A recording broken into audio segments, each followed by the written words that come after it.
What's up, everybody? Paul here from the Hoops crew, fresh off a plane and basically haven't seen any of this game. So I'm looking forward to doing post-game live tonight where I can chat to all of you, those of you in the chat, those of you who are in the waiting room ready to jump in and talk all about a Cats win to the tune of 75 points. The milestone match for Jake Kolodjasny and Mark Buttsars was a massive success. Jezza kicked 10, and there's a whole lot more to discuss. Looking forward to getting into it. Thank you, everyone, for bearing with the late start to the show. I got off a plane about 45 minutes ago. So it's all coming together pretty last minute. But I'm keen to talk to all of you about it. Let's get into things. I can see we've got Ben Harris in the background, so I'll find the layout. I'll bring him in, assuming you're ready to go, mate. I'll just look for a thumbs up there. Yeah, nod. Cool, perfect. Let's bring him in. Ben, how's things? Hello, Paul. Good, thanks. What a great performance. Very unexpected as well. 75 points. And You know what? It's a percentage booster somehow. It was a really healthy one. We ticked from being just under 100 to suddenly about 116 or something percent off the back of that. So no, it was fantastic. Pretty much everything went perfect tonight.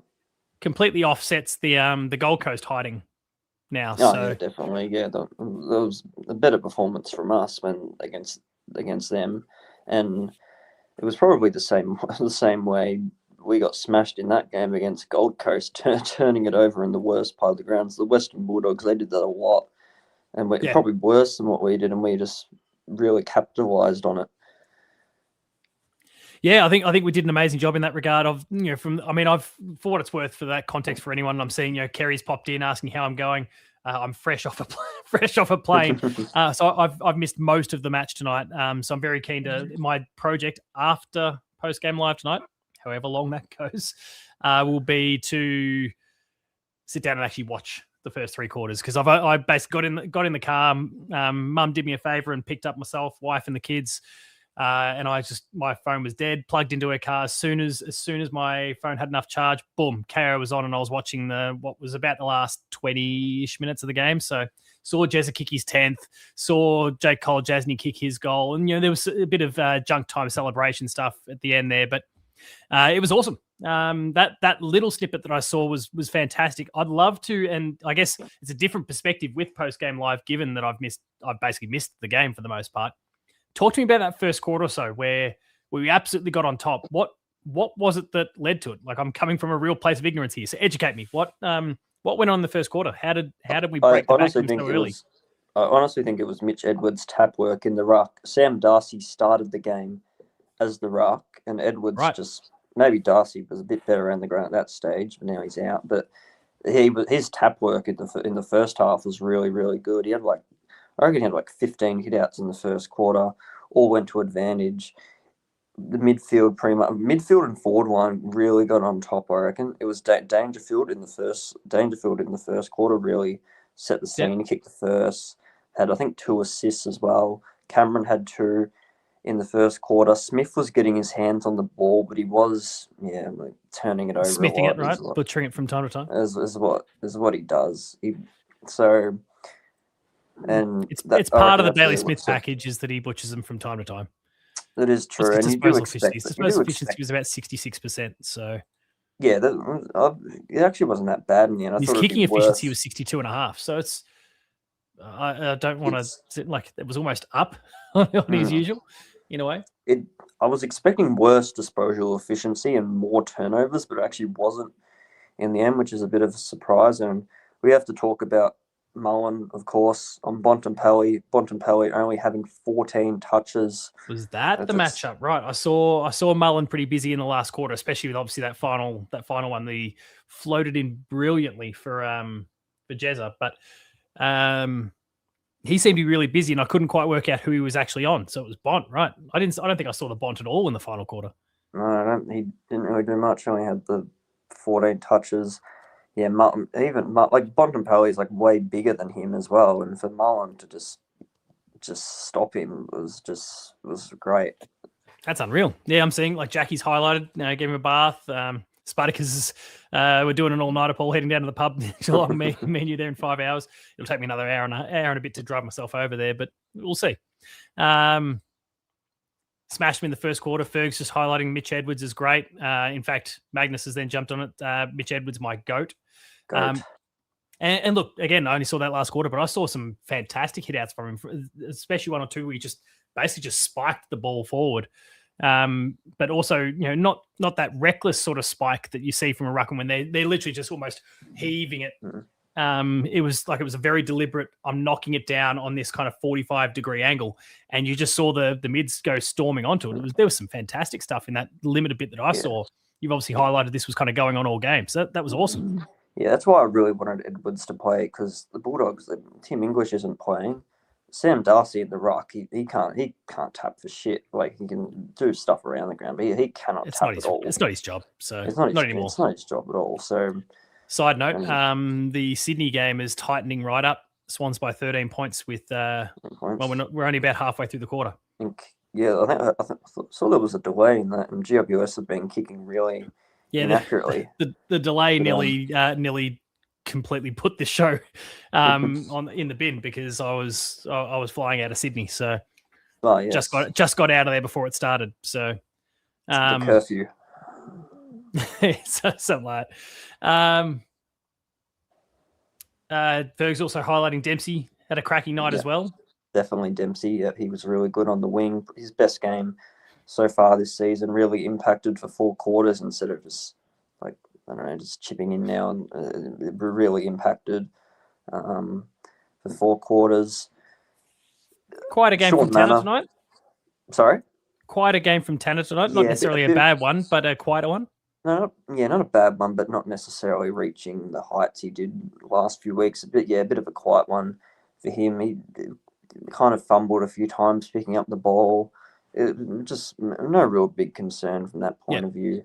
Sean Manor, obviously mentioned Sean Manor. That was a big turnaround. Obviously, he's I think he had big 12 disposals in the last 2 games and 21 tonight. So I think 21 tonight, no goal, but I think he had probably 10 score involvements, probably more. There's a goal assist, and when it comes to score involvements, he had, where is he? 7. Oh, okay. I thought he had a bit more, but no, 7. Jack Martin is the big one, as Magnus highlights. Jack Martin's the big one there for score involvements. He had 11, second highest on the ground, obviously behind Jezza, who, 12 of those, of those 12 score involvements, 11 of them were shots from himself on goal. So kicking 10 in today's day now. We kicked 11 last year. Kicking 10 in the game nowadays is pretty remarkable, probably. And to do it against a good opponent, I think, is really important as well. Obviously we were clearly bulldozing the Dogs tonight, but at the same time, he had Rory Lobb, who's had his number on a couple of occasions the last few times. Now, it did look like Rory Lobb was kind of strapped up towards the end of the game there, but we had Rory Lobb for company, and he had Buku Kamas, who's been playing phenomenal football this year. So it's not like he beat up on, the criticism of his 11. It was against West Coast. And it's kind of fair enough criticism, right? Like we've seen, another bloke who's kind of copped plenty of strays over the course of the last few years has been Charlie Curnow. Charlie Curnow was, in his Coleman years, filled his boots up on North Melbourne and West Coast on multiple occasions. And I think one of those Coleman years, I can't remember which one it was, but from 3 matchups against those 2 teams, he kicked 29 goals or something like that. And it was, okay, great. Like, you've skewed your numbers pretty heavily by just dining out on some shit teams. Yeah, there was that criticism could have been leveled at Jezza last year, but you can't throw that at him tonight. So, Jackie's clarified it was against the Roos. Yeah, it was. Yeah, there was a Fox Footy article throughout the week about Jezza's goals. Not as much against the higher teams, against the world, but 10 against a top team and 7 in the first half out of 12 is pretty insane. Yeah, it was absolutely insane. Yeah, you can't argue with those numbers. Maybe took the feedback from the media and decided to show him what he can do. Definitely. Anyone else that you really wanted to kind of highlight at all from the game tonight? And please, by the way, chat, if you want to get in on the act. So we've got Ben at the moment. Ethan is there in the background, ready to jump in next. If you want to get in on the act, you've got the QR code there at the top. You've got the link that I am dropping in the comment section now. So feel free to join the waiting room and we'll look to bring you in. Don't hesitate if people have got super chats. feel free to throw those out there. That might buy me a few no-dos to keep me conscious through this one. Feel free to use that, the comment section, etc. But yeah, sorry, go on, mate. I'd say Lawson Humphries as well. Really had a good game. Kicked a goal as well, probably his first of the year. Probably about really good disposal efficiency. And I know, like, with a player like him, he's not going to have, like, the hard sort of, like a Bailey Smith sort of, like, that target kick or whatever. It's going to be, like, chipped to the side or whatever. But really high disposal efficiency.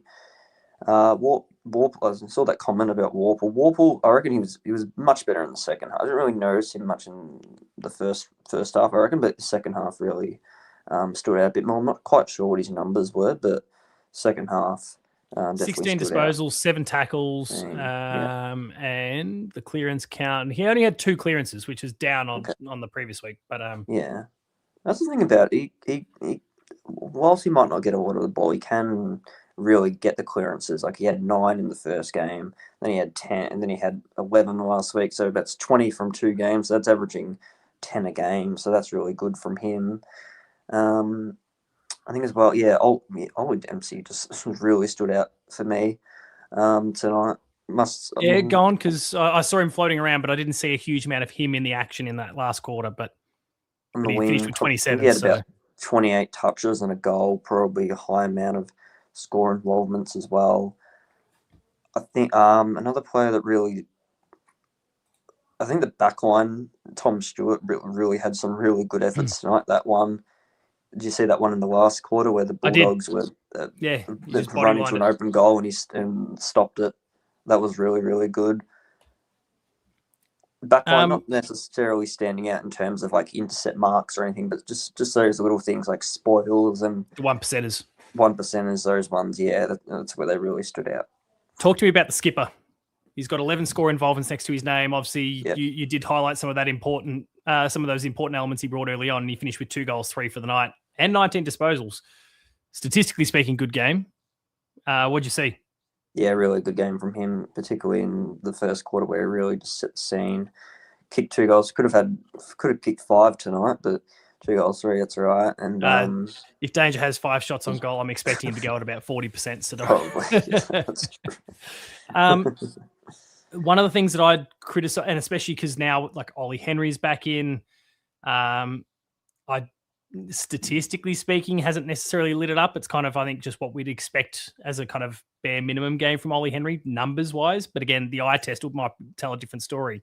How did he go? Because one of the big things that I've frequently spoken about, especially last year, was the impact of Danger on the likes of Ollie Henry and some others. Do you feel like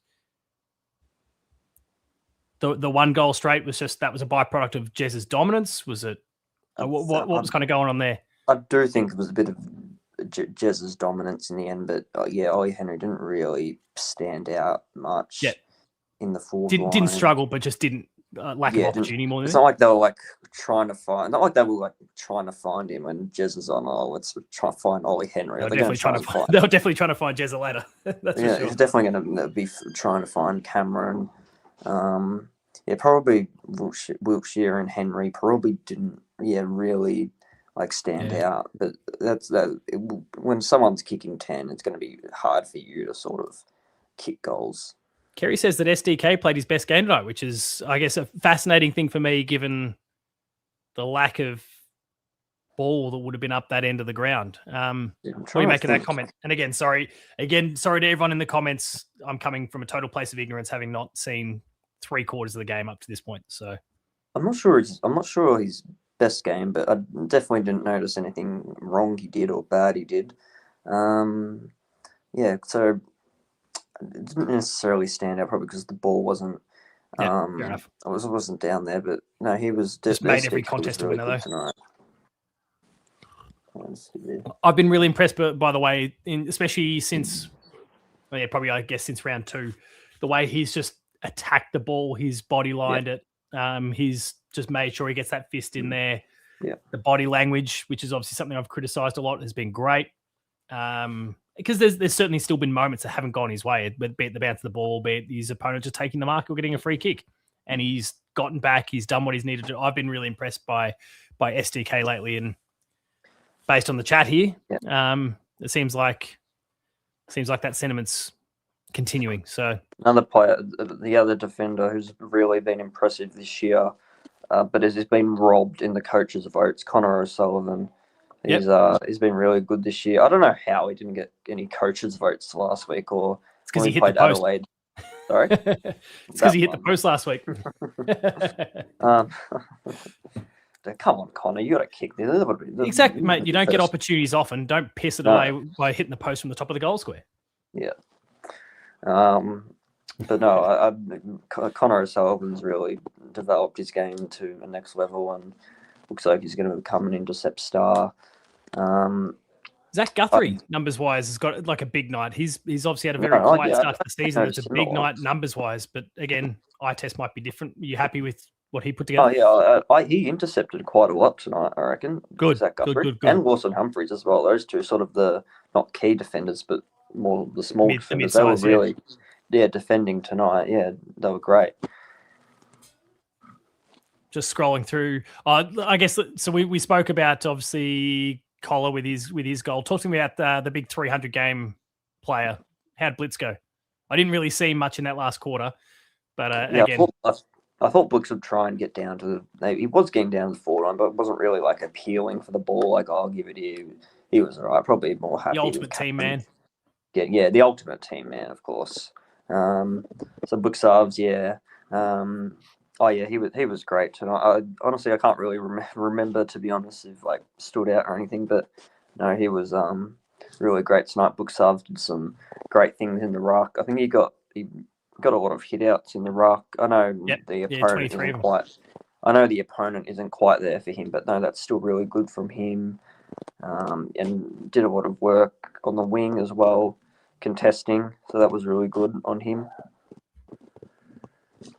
Sorry, my phone just caught up on the fact that I'm home and off a plane, and it just exploded with notifications out of nowhere. Yeah. Anyway, like GMHBA. Who was I? Yeah, all stuff out of GMHBA. There's messages, conversations. They've all just lit up all of a sudden Discord, for some reason. About 1,000 unread messages. I fortunately was across Discord when I got off. I don't know why the various text messages and Facebook Messenger messages weren't pinging until just now, but they're good to go now.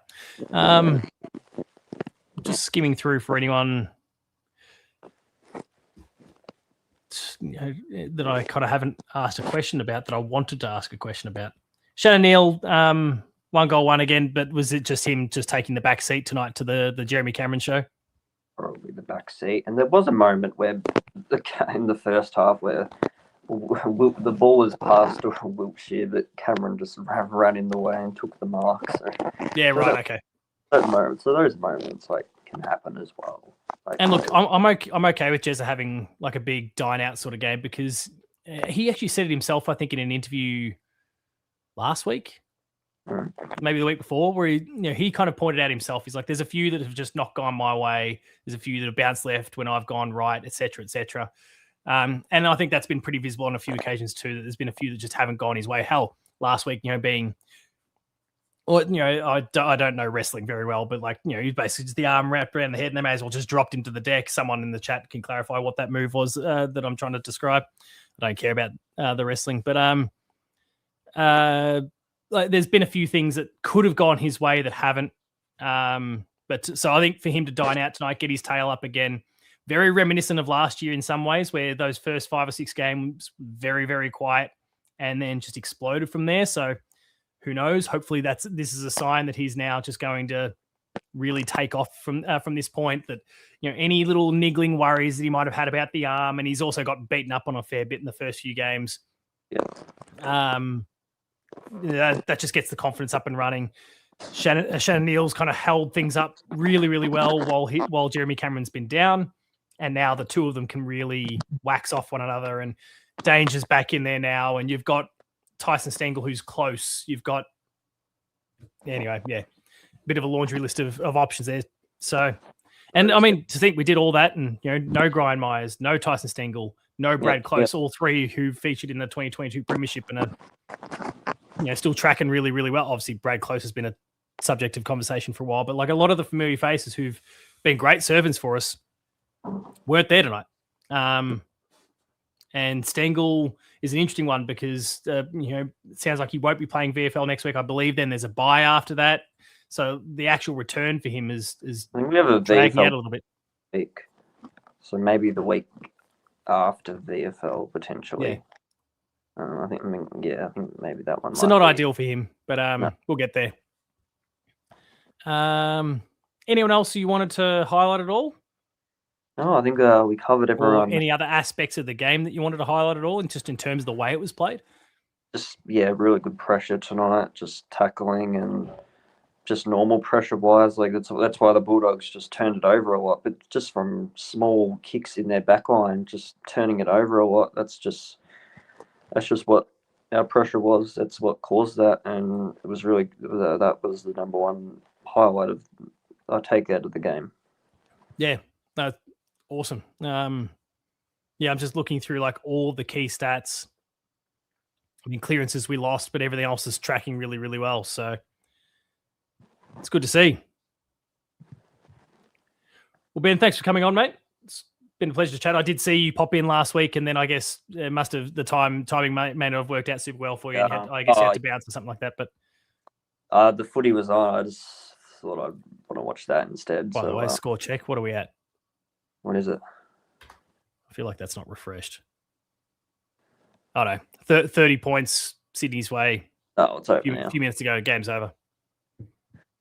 Thanks, Paul. Good. Thanks for doing the show, particularly come 45 minutes back from Sydney. I know you're sleeping all day tomorrow. No, I'll get up nice and early, watch the game so I can get the reaction ready, and it'll have to be an afternoon drop for the reaction, I reckon. Yeah, get up early, because Kane Corn says, get up early, do the work, form an opinion. Put in the time. Yep. Thanks a lot, mate. We'll chat soon. Thanks, Paul. See ya. All right. Let's get Ethan on next. Where's his layout? There we are. And Ben still hasn't. And Ben Reeve is sitting in the background. He is in the waiting room now. He may turn his camera on and react somehow to any comments I make now. Ben, there he is. He's in the background giving us a little shucker. You got Ethan's surname right in his title. Look directly below it, you dumbass. Anyway, Ethan, how's things? How are you feeling about the game? Pretty good. I had felt a little irritable, a little short-tempered all week. Turns out all I needed was a 75-point win, and now everything's great. Life's wonderful again. Good. I like it. That was the style of footy that we had yet to play this year. And really outside of the first 4 or 5 minutes, I mean, we were so smooth going through the corridor. Ben's giving you the Jack Bose with the incorrect spelling, as we know. Shit. We were so good going through the corridor. We finally had the touch on our kicks and handball sequences and changed through the middle. Disposal efficiency was up. That had to be about a 95th percentile game for us. What are we shooting at? What can you ask our season average has been 70.8 disposal efficiency. Tonight it was 75.7%. So definitely up. And I presume that 70.8 is now factoring in tonight's disposal efficiency. So it would have been lower and has been pulled up to 70.8, I'm guessing. I'm not sure, but I know that just visually it was so much better. And even if we didn't have the scoreboard reward in the first quarter, they could have had 1 or 2 more goals in that first quarter. Still just everything passed the eye test from the start. And we caught them on one of their worst nights. If we played them 100 times, you simulate this game 100 times, it had to be one of the 2 or 3 best possible outcomes. For the Cats, yeah. Not so much for the Dogs, obviously. And look, I guess, I haven't seen it. I haven't had enough time to digest the game and even take a look online and see what people are saying about the game. I would hope that there's no one, neutrals, Bulldog supporters, whatever, sitting in there going, but it's because of the injuries. Sam Darcy went down, and the Cats were already on 52 at that point. Yeah. Libba, when did he go down? He got hurt very end of the second quarter. He was so the game was already done when the injury started to kick in. So I'm not going to buy. Obviously, that didn't help things and made it worse. And English would have helped. Honestly, it seems like English would have helped a lot. It does seem like Bont was well handled by Oisin Mullen, but it also sounds like I caught Beffo's press conference. It did sound like he was labouring, like he got injured somehow in some small capacity somewhere along the way. And look, if he was talking about some bit part no-name player, I might roll my eyes a little bit. But if you sit back and say, oh, Bont is carrying something, I'm inclined to believe it. Oh, yeah. I mean, he's like he had 10 turnovers last week. Yeah, right. But it's very Marcus Bontempelli.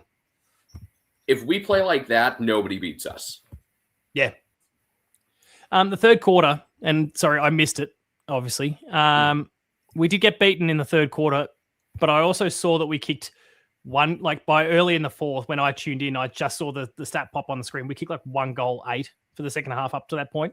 Yeah, was it just like in terms of those behinds, was it okay? So was it just inaccuracy? Were they rushing it? Was it that it was a mix? What happened there? It was a mix of inaccuracy and them just playing less poorly because they had to just get out of their own way. I mean, they were objectively bad tonight. Like they looked lost trying to get out of the defensive 50. Like they couldn't figure out how to play on a ground without gigantic wings. Yep. I mean, they just looked lost and clueless, and they do this a couple times a year, and it's got to be frustrating. Like they have all the talent in the world, even with the injuries. They're still really good. Yeah, they bat really deep. And again, like the injuries came in after the game was already done. So, well, done is maybe a bit of a stretch, but certainly they were on the canvas at that point. So, I mean, you look at these lines of players and you go Riley West, Norton, Jordan Croft, talent all over that. Joel Frazier. I didn't hear his name in that last. Frazier was totally shut down. Tell you who else? Darcy obviously injured. Sanders, they're fantastic. Bailey Williams, Bont, Davidson's no mug. Tell you who I think was actually a good impact for them. Ben's doing stuff in the background here. What's he doing? This is why we don't like Ben Reeve hosting shows. Kick him out. Okay, but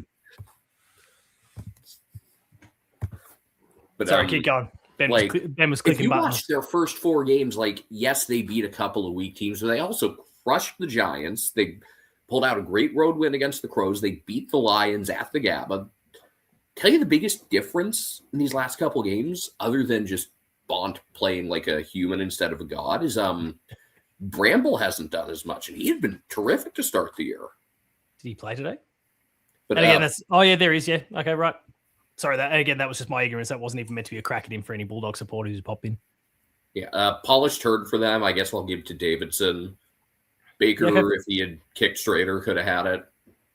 But that was a pretty thorough beatdown. I mean, everything that could have gone right did. Like Jack Martin. Normally, I agree with Champion Data's player ratings. They were dead wrong on a couple tonight because they were very low on Mullen and they were very low on Jack Martin, both of whom were outstanding. I think Jack Martin was one of our absolute best tonight. He was awesome. Jack, like without having, I mean, again, having not watched the game, but looking at the numbers, like he had 11 score involvements. It shocks me that his numbers would then be low as a result. Yeah, 3 assists too. He was terrific. We had 18 so disposals, many different 11 score involvements, or 10. Yeah, those numbers read well. There were a lot of things that happened tonight that, like, the hustle plays were great, not just from Ollie Henry. Wiltshire, who had a really quiet night and probably makes way for close next week, I would think. Yep. By no fault of his own. The ball didn't come to him much, but he had one in the second quarter where he got back to the goal square and made a great touch to break up an opportunity. Just hustle plays like that from everybody tonight. Shannon Neal did way more than the stat line show. He was one of our absolute best in the first half. He had a couple of nice pickups off the ground. Like, I was just talking about this in the Discord the other day. Shannon Neal, I know people like to compare him to Tom Hawkins, but they're different players. Like Hawkins, different build. Hawkins was much more just go up and get it. Shannon Neal can crumb off the ground and pick up on the run. And look, I think Hawks' ground ball game was a bit underrated, I reckon. But like he could, I mean, he never looked. It always looked very cumbersome. It always looked very clumsy because he's a Mack truck that we're trying to turn around. But he's got gigantic thighs. Yeah, thighs and size of most of our heads. But like he could do it. But Neil has much tighter turning circle. He is, I think, equally clean on the ground for a big bloke. But I think has just a few more athletic tricks up his sleeve. He's got some track and field skills almost. Also, Mitch Edwards, Reece Stanley, great club servant. I hope he's, still having fun playing. I know the guys all love him. And hopefully he's kind of doing the Cameron Mooney thing where he's basically a real estate agent. Hopefully the farm, I was going to say, hopefully the farm, you can utilize the farm while he's still with us to bring in Zach Butters or someone. When I was in the rooms last year post-game. Oh, no. Gary's in the chat, and I've spoken about bringing in a midfielder. He's going to scold me in a second. You wait. Watch that comment section. Talking with one of his buddies about some stuff they were going to do with irrigation the next day. Like, it was so amazingly on brand. But did he ever get some hitouts to advantage like Edwards had tonight? You'll see he got credited with 9 of them.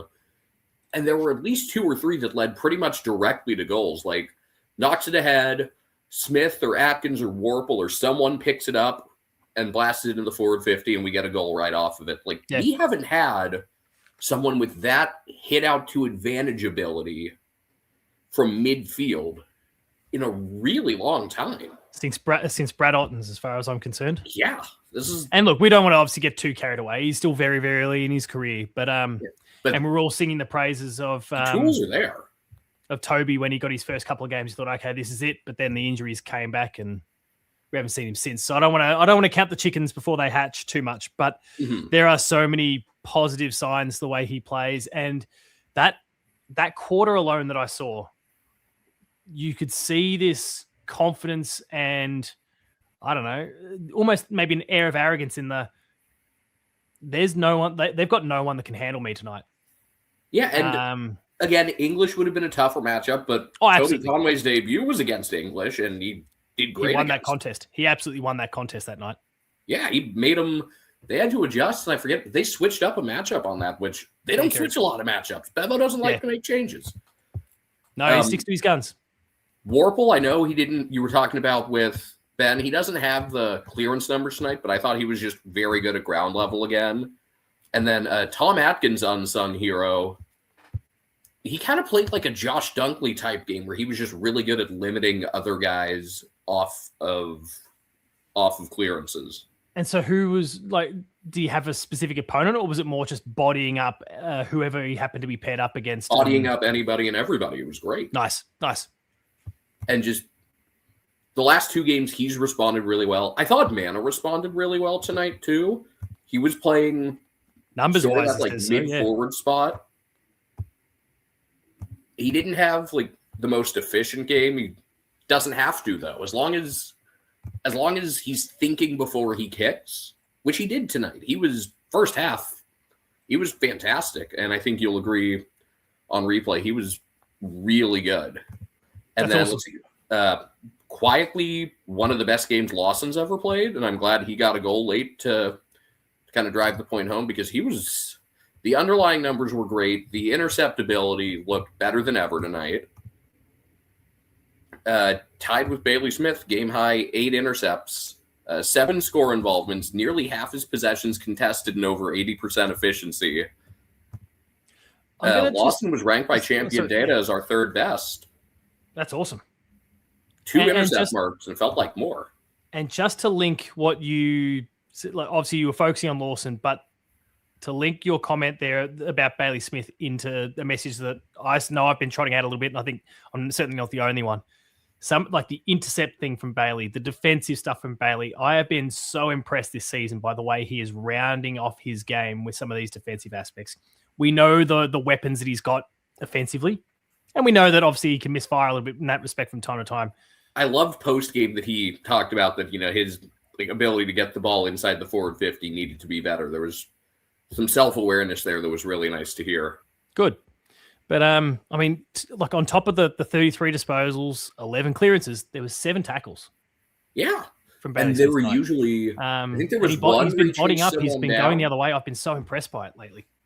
But almost all of them were, right off stoppages. So he didn't end up with, for all the touches, he didn't have a ton of score involvements, but he was he was valuable just as a physical asset at ground level.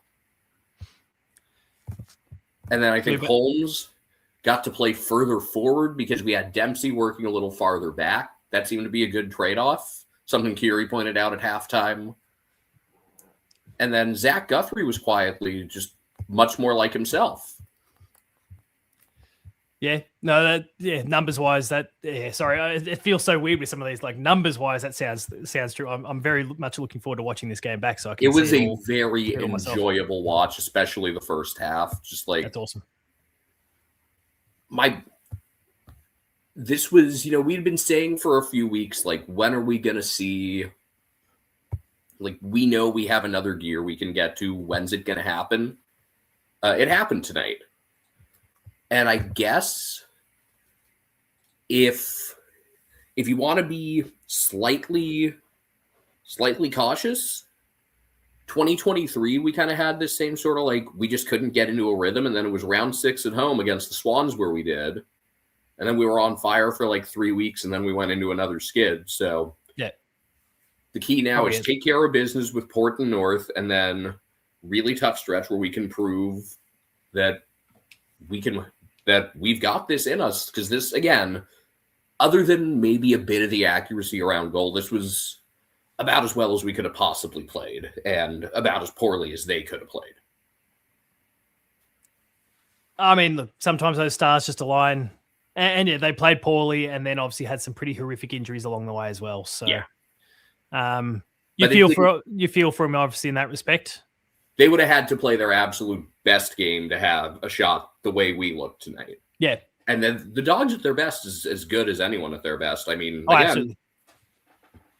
Even with some injuries, they're loaded, but boy, they looked all kinds out of sorts tonight. You could tell early on.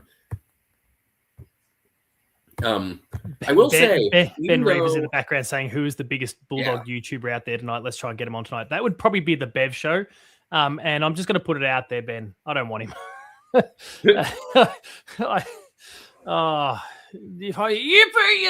seeing Kyri in the background knows exactly who I'm talking. Oh, jeez, that bloke drives me wild. So don't you do it, Ben. I think from pretty early on, it was clear they did not have it. Yeah. And once when we got the goal to start the second quarter, it really felt like, all right, this is not just one great quarter. This is going to be a long night for them. And that first goal off the second quarter took 15 seconds. It was Edwards hit out to advantage, Smith kicks to the forward 50, and Jezza crumbs off the pack and finishes. Tell you, I thought I knew we had a good matchup when they put O'Donnell on Cameron. And O'Donnell got like one nice spoil against him after his first goal, and that was about it. Like, that should have been Lob's matchup. Or just Thomas the whole way. And Thomas, Lob's had a pretty decent, not like rock star performances against him, but he's performed quite well against him in the last few games against the Dogs. A couple years ago, he was great. Yeah, he gave him a bath a few years back. You're right. But that's also where, I think they want to match up size with size, so he goes to Neil. Yeah. Although Neil got to run around a lot tonight, so I don't know what the plan was. I actually thought, like, Thomas made Jezza work for his. That was an impressive 10. The first couple were very easy. And then a couple of the marks he grabbed later were really nice. Like, again, Thomas has been very good, and I'm also biased because, by all means, great guy. Met him at Whitnovel last year. But Jezza had to work for those. Like, Thomas was, that could have had shit. Harris Andrews wouldn't have even been stopping some of those. Yeah, and look, Thomas has been in fantastic form all year. So outstanding. Very happy for him. Gary's of the mind, though, that Rory Lobb was our best player tonight, and he was spewing when he went off. I don't know. I think you could make a case for, O'Donnell gave us a few, although by player ratings, yes. It's interesting. I follow a fair amount of Bulldogs fans. Like, the only players that they weren't really down on tonight were like Michael Selwood, who I guess was all right. And then, he's a bloke I'd never heard of until I did the preview the other day. So I think he debuted. Well, you know what? He I think opening round, he got the elbow from Zach Bailey that drew a suspension. Oh, okay. He was Yeah, the one that receiving into that, right? Round. Okay. But they were. Yeah, if I was a Dogs fan, I would probably just get off for the night. I probably would have given up by halftime and tried to watch as much of the Sydney game as possible because it was pretty clear from early on. And they played a better third quarter, and then just like, all right, we could easily be up way more with their injuries. And that's the thing. Looking at the worm and going back to the point of discussion before around the scoring shots, like. They played better in the third numbers wise, and certainly score output wise, but also it looks like the Cats could have and should have hit the scoreboard more accurately and made the margin even larger regardless. So, and then when they got down to a 1-man bench, then it was buried at that just point. like a free run at goal every few seconds. Yeah. And look, that's obviously again unfortunate for them. You want to beat teams when they're at their best, but sometimes that doesn't work out, right? And so when that opportunity emerges, you just take full advantage of it. And Ben Reeve, I'm going to smack you. Let's just put that one back. There we go. It's not often you get to face, catch a team as good as them on a night like that. And considering that we have the toughest schedule, I'm really not going to complain. And yes, Jackie, JC, I always forget how it's pronounced. But yes, Jackie, the goal line stuff up in the third quarter was hysterical. Did you see that yet? No, sorry, go again. What happened? Oh my God, it was so funny. It was Naughton and I think Lewis. Yep. Yeah, they basically kept handing it back and forth to each other, closing in on the goal square, and neither of them wanted to kick it, and eventually Stewart got in there and got a tackle. Stewart hardly had to work tonight, which was nice, because he had been doing some heavy lifting. Good opportunity to freshen up. You hardly noticed him, and that was not a bad thing. It was just, he hardly had to do anything. Same with, O'Sullivan got beat once by Naughton, and it's like, all right, Naughton's a good player. Happens. Yeah. Naughton was another one who I thought was actually all right for them. I mean, he kicked 3 straight from 10 disposals. It's not a bad output with fairly limited opportunity, I suppose. Frank Gardner's also just highlighted that Harry Taylor and Asava's made the trip over for I presume the milestones for both boys. That's pretty awesome. They've popped up in a Geelong Cats YouTube video, so. Make sure to check that one out afterwards, everyone. The legendary Harry Taylor and Asava Radagalia, who I guess is a legend in his own right, was a bit of a cult hero for the Cats for a while there, and then also unlocked a premiership for us. Thanks, Asava. Oh, yeah, I think Asava's hurt right now, but we could see. I don't know if we'd see him next week. Not to shift attention too far ahead, because now we get to enjoy the rest of the round. In fact, this could be a pretty perfect round if Port could somehow win tomorrow. That would be the absolute funniest thing. Remind me, who are they playing in? What's that matchup? Sorry? Oh, they've got Hawthorn. Right. Yeah. They got the Hawks. I mean, that would be fantastic. For another month. They are pretty banged up, and outside of Butters and Horton Francis, they really haven't had much.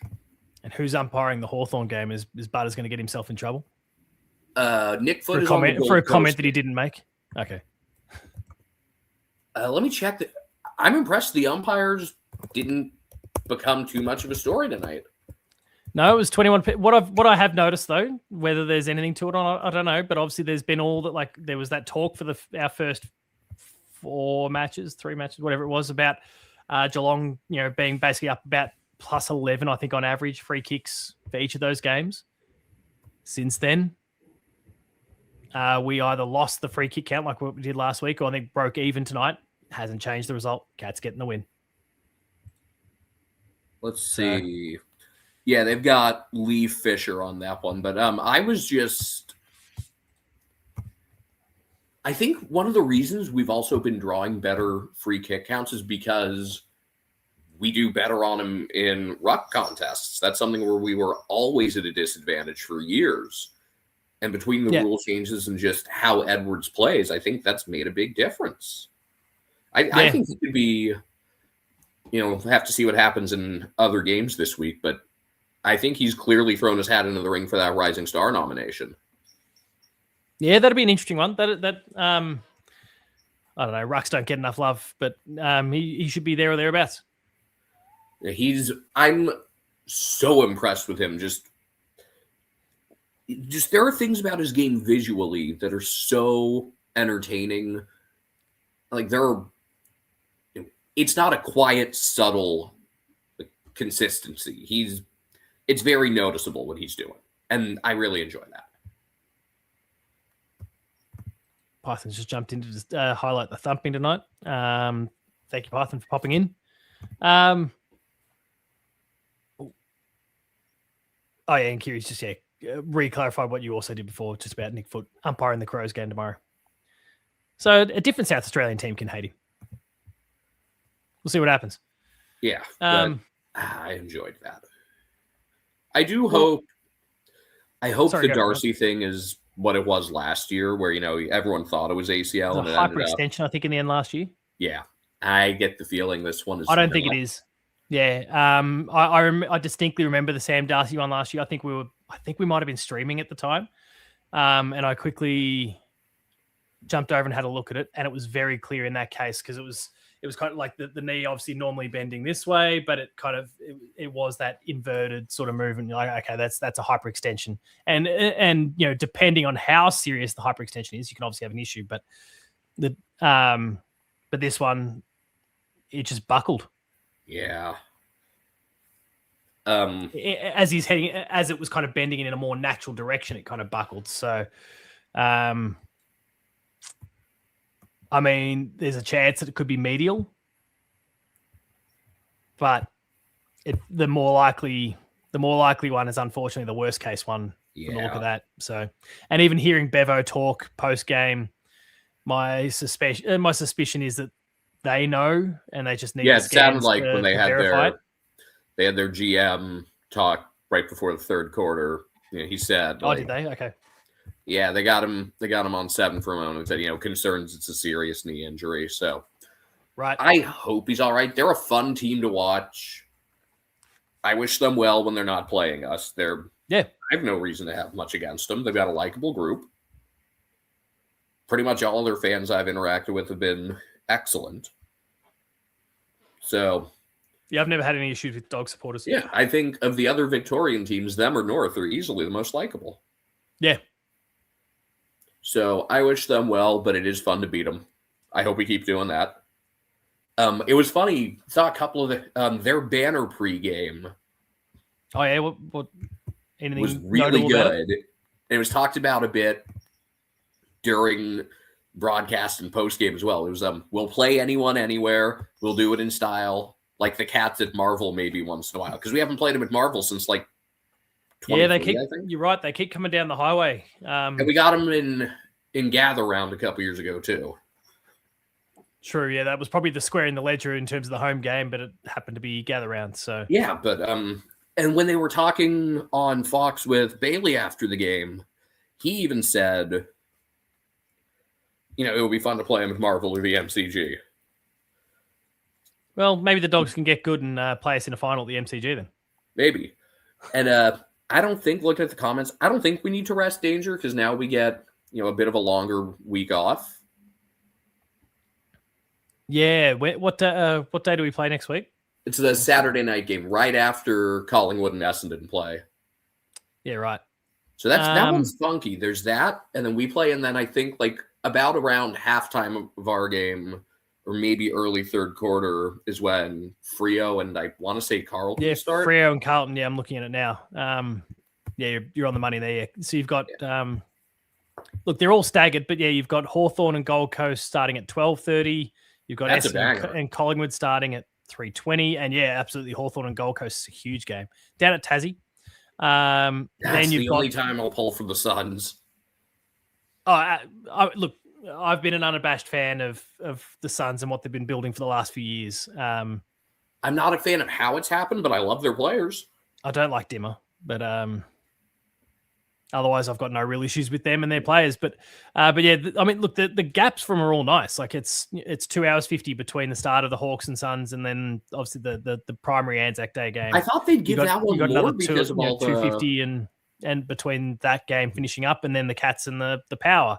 But then you've got less than 2 hours between that and Freo and Carlton. I thought they'd stagger it more just to give like the pregame festivities for Anzac Day.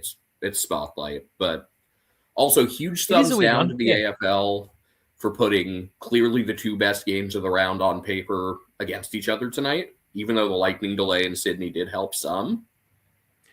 You're right. Like let's discount what has gone on for the Giants this year so far because they've gotten off to a pretty putrid start. They're injured to hell and back. But this fixture was obviously built back in November? Yeah. When did they announce it? Yeah. So, and at that point, when you looked at that in a vacuum, you go, well, this is a team that was in the finals, the Swans. We expect them to be back in there. And then you look at the Cats and the Dogs. You go, okay, grand finalist and another team who's got a strong case to make for top four once again. Like these are, they're based on the time that they constructed this fixture. You look at them and go, yep, these are the two best games of the round, two blockbuster matches. Didn't work out that way in either case, but at the same time, it doesn't make a lick of sense. So the only other game you could have made a case for, I get giving Collingwood and Carlton the slot by itself. I mean, I guess on paper you could have had some excitement around Crows Saints, but like seriously, give Sydney Derby its own. Last year when they played the second time, it was also part of like a Friday double, although the other game was like the Dogs beating Essendon by 90 and everyone could write that off. But still, like let's give the other rivalries their shine. I've said many times. You've got the Western Derby. That's the last game on the Sunday. Yeah. Why couldn't that have been? And I know West Coast is not a rock star team at the moment, but for the sake of the WA supporters, or like the supporters of either Freo or West Coast, give them the Saturday night slot. Yeah, it bugs me. Like I think I've said with like TV here, or obviously the Battle of the Bridge. Give them the Saturday night slot. I've said makes sense. With TV here, you can get good ratings on like any rivalry, even if people don't care for either team. Yeah, because people like rivalries. People watch when teams care and hate each other. People like that. Yeah, pretty much. Shame on the AFL for that. The fixturing's been a disaster this year. Yeah. Votes.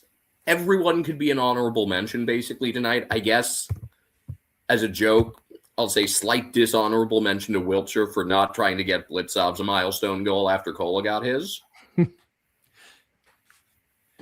I guess if you really wanted to nitpick, Bose had a couple skill errors, but he was still above average. I mean, whole team was good tonight. But guys just missing the cut, I think, are going to have to be Shannon Neal, Bailey Smith, Max Holmes, Ollie Dempsey. All of those miss out on the top three. That's how good.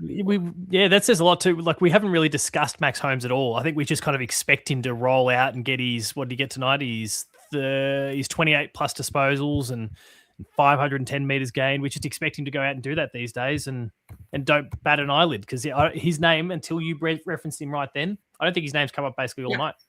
10 score involvements, 6 intercepts. Light work for him. Huge. But I think that's huge. And we just expect it. And Sputicus, yes, mana effort was great. Couple of skill errors, but I thought it was more like good process, bad result from him. Whereas last couple weeks, I mean, we hardly noticed him. He responded really well tonight. I just like the way guys have responded in general to negative performances. I believe Jake's just dropped in the chat there. He's just referred to him as an A grader now. I think I saw a comment somewhere on the latest episode of the chat, so I haven't caught what they put out there. I'm going to have to see if I can find it now. Where maybe it was implied somewhere on the show that Max Holmes wasn't an A grader, and someone jumped on it in the chat. Sorry, in the comments section. I've got to see if I can find it. But I mean, he clearly is.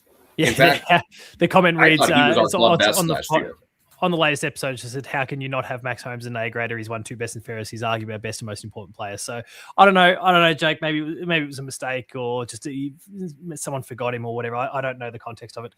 Entertaining comment from you there, Jake. I'm a fan. But let's go. I've been going back and forth on the order of these two, I think because of first half impact being weighted more heavily, because that was when things were really competitive, I guess I'll go Lawson 1, Jack Martin 2, and because of the last couple of goals late, Jezza does have to get 3. When he was on 7, just those couple late ones. Honestly, when he was on 7, other guys were so good, you could have made the case for 2 or 3 other guys as our absolute best on ground. The 2 or 3 extras pushed it over the line, though. Yeah, where it's like, all right, you can't argue with this at this point. But terrific all-around performance, opportunity to handle business in the next couple weeks, and then the road gets a lot steeper, and that's going to be a good challenge for us. It's good. But we all knew we were capable of this, and it was like, when is this going to happen? It happened. Yeah. The dam walls, burst a little bit here, and hopefully it just continues to flow nicely over the next few weeks. We continue to hopefully, beat up on some lower rung teams, and then, as you said, kind of get ourselves prepped and primed and in a position to really attack the top end talent over the course of the weeks to come. So it's good stuff. Ethan, as always, thank you for coming on board, mate. Thank you, and talk to you again in a week. I should make sure I do a better job of this each time. Where can people go to check out all your stuff? Americans Watching the Footy is on Twitter, Instagram, YouTube, Apple and Spotify are our main podcast hubs. Most of our social handles is just at Americans Footy. Good. Everyone, make sure you jump on it. Go check out all their stuff. It's awesome. We have pretty healthy coverage of all 18 clubs, but especially I'm a Cats member, nice. So obviously, and then brother is an Eagles member, so you're going to get more of those two than the others, but we pay attention to everyone. There is no Vic bias for us. There's no such thing as Vic bias. What are you talking about? No, none. No. It's a myth. All right, see ya. Here's next to come into this call. I'm going to hear all about it. But anyway, thanks, mate. I'll chat to you soon. Yes, sir. Go Cats. Now, before Kyri comes on, I want to highlight this comment here from Python. The Giants are a meme, and the only thing they're good at is poking fun at other clubs on their social media accounts, and you better believe I'm going there. Направление? Какое направление? Что-то направление лучше играть.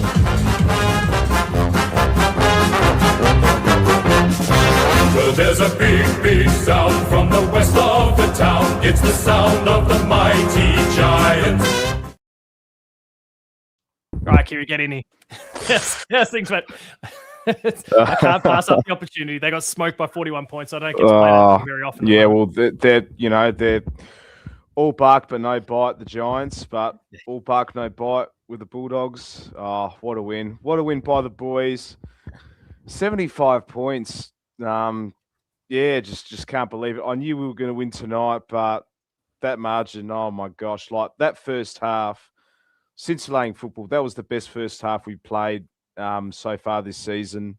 A bit patchy in the third quarter. I'm not going to lie. On the Discord chat, I wasn't happy. So what were you saying again? Because I didn't get into the last quarter. So I know there was the inaccuracy. We kicked 1 goal 8 up till early in the last, about the time I tuned in. Yeah, so it was 1 goal 5 in the third quarter, and just the margin got to about 42 points, and I'm thinking to myself, ooh, I mean, look, it's a long way out, but this could be doable for the Doggies. They could bring it within 20 to 30 points at 3/4 time, and I'm like, geez, we better put our foot down.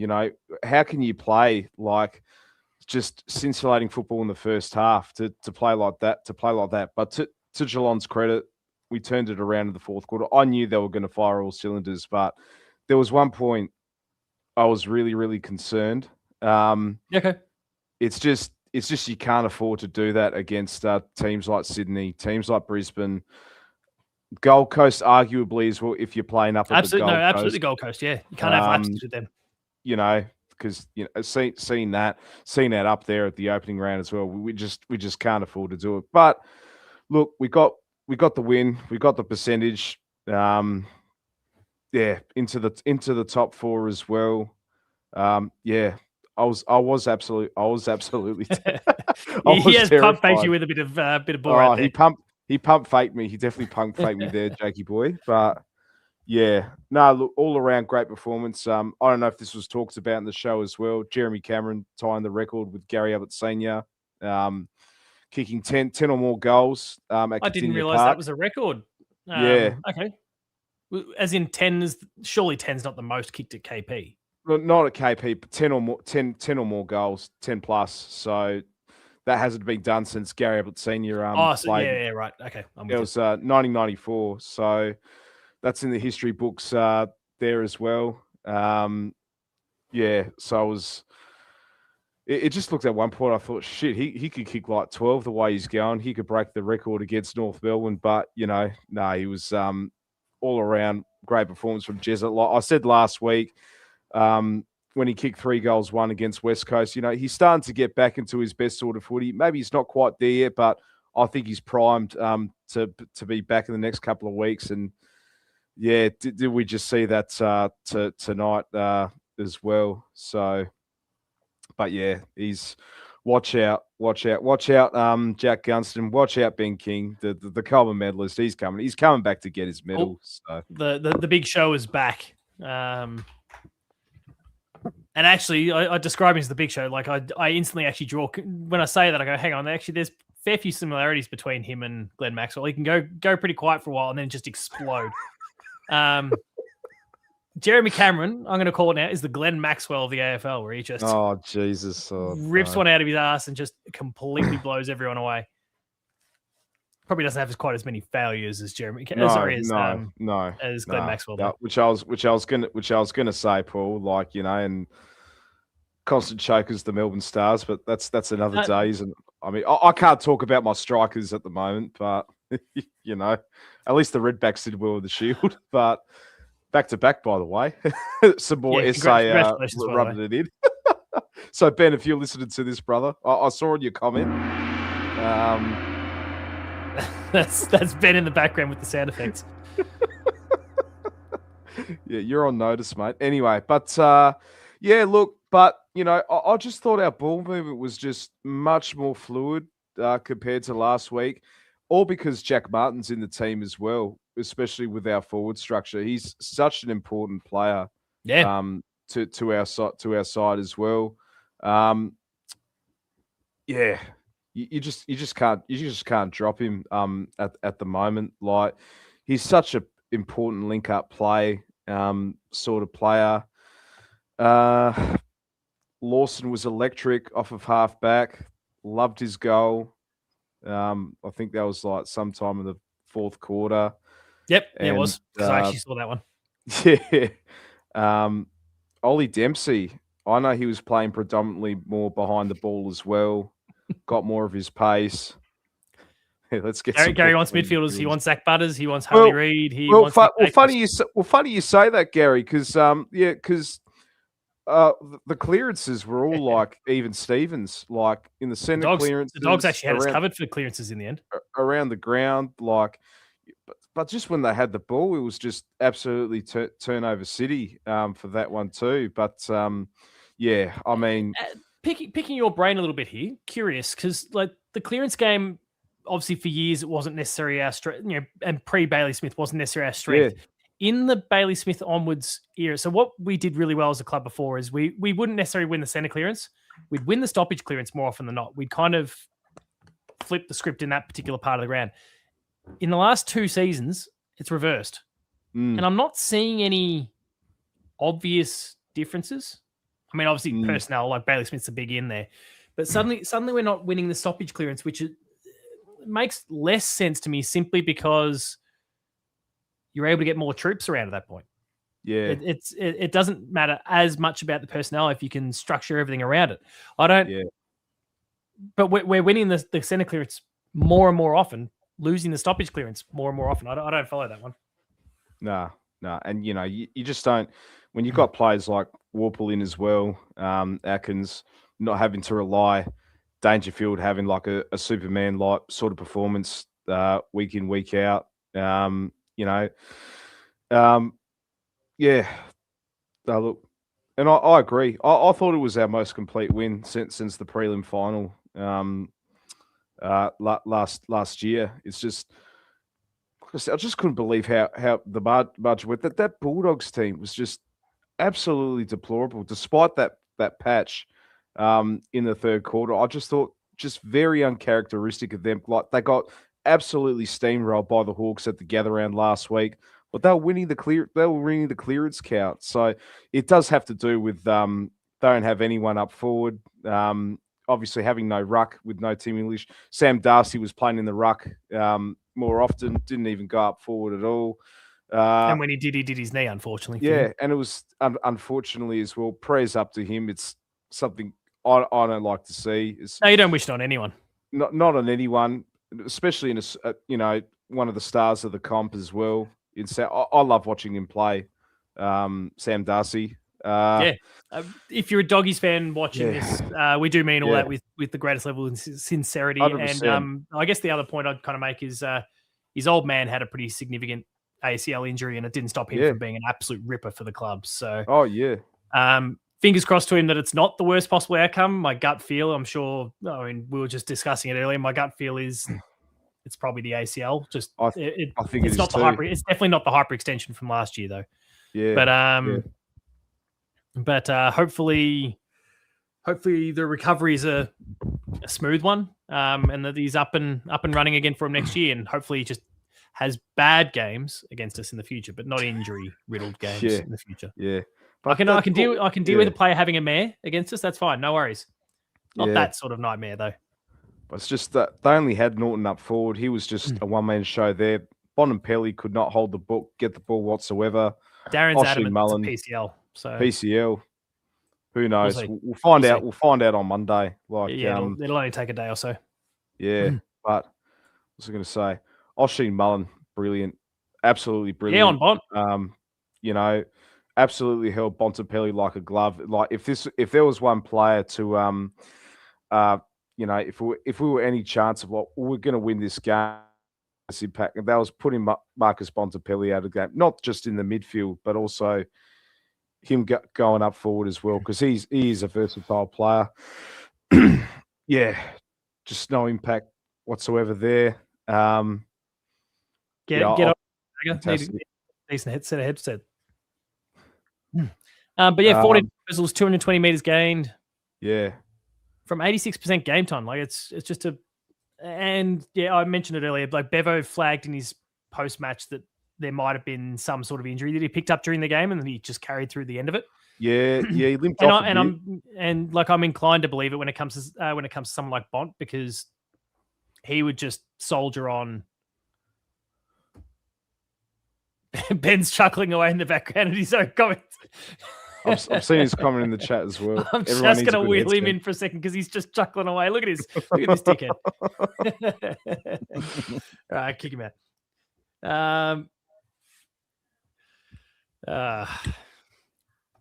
There's the comment for everyone, just by the way. But yeah, sorry, go on. No. I've lost my. You had a mare. I've lost my train of thought. Might have been carrying something, but Oshie Mullen, fantastic job squashing him. I had no idea that it was him until it came up, obviously, in the conversation. It's awesome. Yeah. Oh no, Darren Gilmore as well in the chat. How you doing, my friend? I know you met Gary as well. So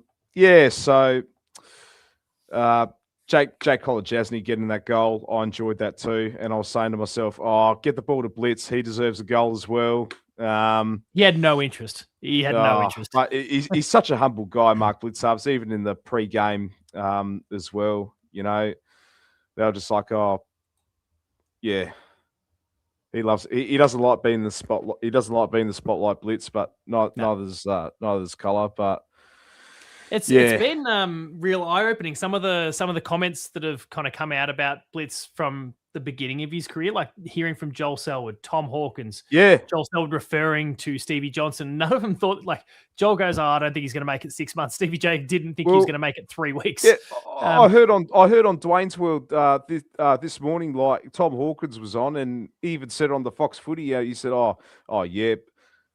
come from athletics background. Yeah, he might be good for a year or two, but that he probably won't make it afterwards. But 300 games later, Two-time It's all right best to and get them wrong from fairest time to time. That's why we trust premiership Stephen Wells, player. right? That's why we just back Trust Stephen Wells Stephen in. Wells, all We don't ask for Australian. We don't ask the big meat-headed full forward to go and be the talent scout. Yeah, it's like. Sorry, Hawk. I love you, Tommy, but oh my God! Glad you got that one wrong. He got that wrong. He admitted himself as well, but yeah. It was just quite funny. Hear him talk about that as well. But yeah, what a champion player. Like anywhere around the ground, whether he's down back, in the ruck, in the midfield, on the wing, up forward. He just does it all. It's very, very hard to replace Paul. We're very, very lucky to have him. Yeah. No. Well, that's the thing. Like, if not we don't wish injuries on anyone, but if someone went down in a similar capacity to a Sam Darcy or to a Libber or whoever it happened to be, like, you could just go, oh, geez, we're a bit depleted in that spot. I guess we'll pop Blitz in there and problem solved. Yeah. It's a good problem to have. Sorry, a good. He's not a problem. It's just a good player to have on your list. You can fix it. Yeah. Some other things. Patrick Dangerfield. Oh, look, I thought he was good. He kicked 2 goals, 3, but a lot of times again he's crashing the packs. He's getting in the way of some of our other forwards, like Ollie Henry. He didn't have a good game whatsoever. Just could not get involved, and it's no coincidence that every time Paddy's in the forward line, Ollie Henry just can't get going. Like, I'd rather Paddy play as sort of like a Scott Pendlebury sort of role when he's fully fit, of course. Come off the bench. And that's what Selwood did in his last year as well. Because I don't know. Look, I'm happy to have Danger for a 5-minute sort of burst, get off the bench, manage his minutes, because there were some cuts as well. He was getting rubbed with the massages and all of that, having a drink on the sidelines too, drink of water. But yeah, I don't want to see him more up. I don't want to see that 80% forward, 20% mid. Because it's impacting a lot of our other forwards. And unfortunately, Ollie Henry was the victim of it again. Yeah, I asked Ben Harris about that early on. He was a bit more on the fence about it. He wasn't adamant one way or the other. So interesting to kind of hear you. And I guess I'll check out the game tomorrow and see what I missed there. But that continues to be my worry about Danger in that forward line. It's certainly been a message I've been trotting out all season, is that I feel like I just think Danger needs to play, whatever number of minutes he gets, regardless of how many minutes. But you said 20-80, flip it. Go 80% midfield, 20% for maybe not even maybe like 70-30, whatever happens to be, but be more midfield. And then go into the forward line and create some carnage at different points. But when you go into the midfield, you can just bash and crash. Play the Danger way, but on restricted minutes. I'm not asking him to ripping the hamstring. Yeah, I'm not asking him to play a Superman sort of performance, Paddy. I'm not asking that. Just have a 5-minute sort of burst, like in the the preseason game against Carlton back in February. He was on for a 5-minute burst. He looked really good. He went off the bench. That's what I want to see. In my opinion, I think we just rest him for the Port game next week. I don't think it's worth taking him. I reckon we'll beat Port. Like, they're going nowhere next year. Like, he likes going over there and getting booed by the locals, though. Well, I like him to play in the Crows game later in June, which is also happening at the Adelaide Oval as well. But okay, that's the one he'll really get the booze at. Yeah. But I don't know. I honestly, Blue Bag has just popped in saying, "Would you guys take Harry Mackay for Shannon Neal?" Pass. Well, yeah. Well, Shannon Neal. He didn't really hit the scoreboard today, but I thought his around the ground work was really good too. He's pretty happy to take the back seat when the Jezza show really fired up. And you know what? I'm fine with that. If one of your forwards is performing, I'm fine. But even Shannon Neal was still a pass for me. He was setting up other players. Like, he dropped a few marks. That happens, but I thought he was okay. I think he was a pass for me tonight. Yeah, Talk to me about, and I'll bring the comment back. Your thoughts on Big Mitch Edwards tonight? Yeah, brilliant. Just look, I know he was playing against I don't know if it was a VFL sort of ruck. Basically, not really a ruckman, yeah. But I thought he was brilliant. I don't think we need Rowan Marshall, to be honest. Mitch Edwards is the future. Like, touch wood, keep getting games into him. He's brilliant. Like, he's holding his own in the ruck, and you got Joe Pike in the VFL, like, mind you, as well. Yeah, obviously I know the result didn't work out in our favour in the VFL, but how did some of our AFL listed players go? I saw bits and pieces. I mean, Mitch Edwards, he got a bit of the ball, but I thought his disposal efficiency was a bit of a letdown. It was about like 41%. He got himself a goal, but is that Mitch Edwards? Sorry, Mitch Nevitt. Yeah, I did see at one point. Yeah, he had early 20s. At the time that I checked, he had early 20s, and it was 30% disposal efficiency. I thought, that's a problem. And then I think I don't know. I don't know about Nevitt. Someone in the Discord said 5 years. We might be there. And look, I was a big proponent of Mitch a few years ago, but I've cooled a bit.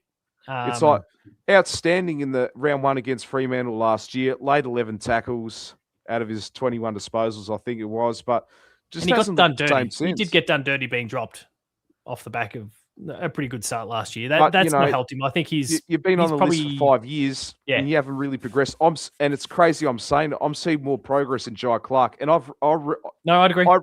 I wrote Jai Clark off last year. I'll hold myself accountable. I was one of those write-offs with Jai Clark.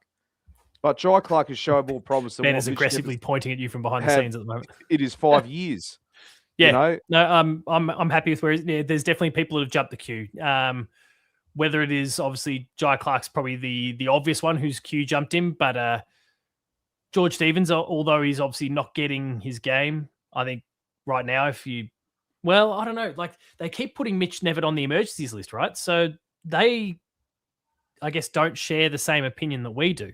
I would have George ahead of him. I'll put George ahead. Seriously. Yeah. And there's quite a few others, and obviously we've gone and drafted some young.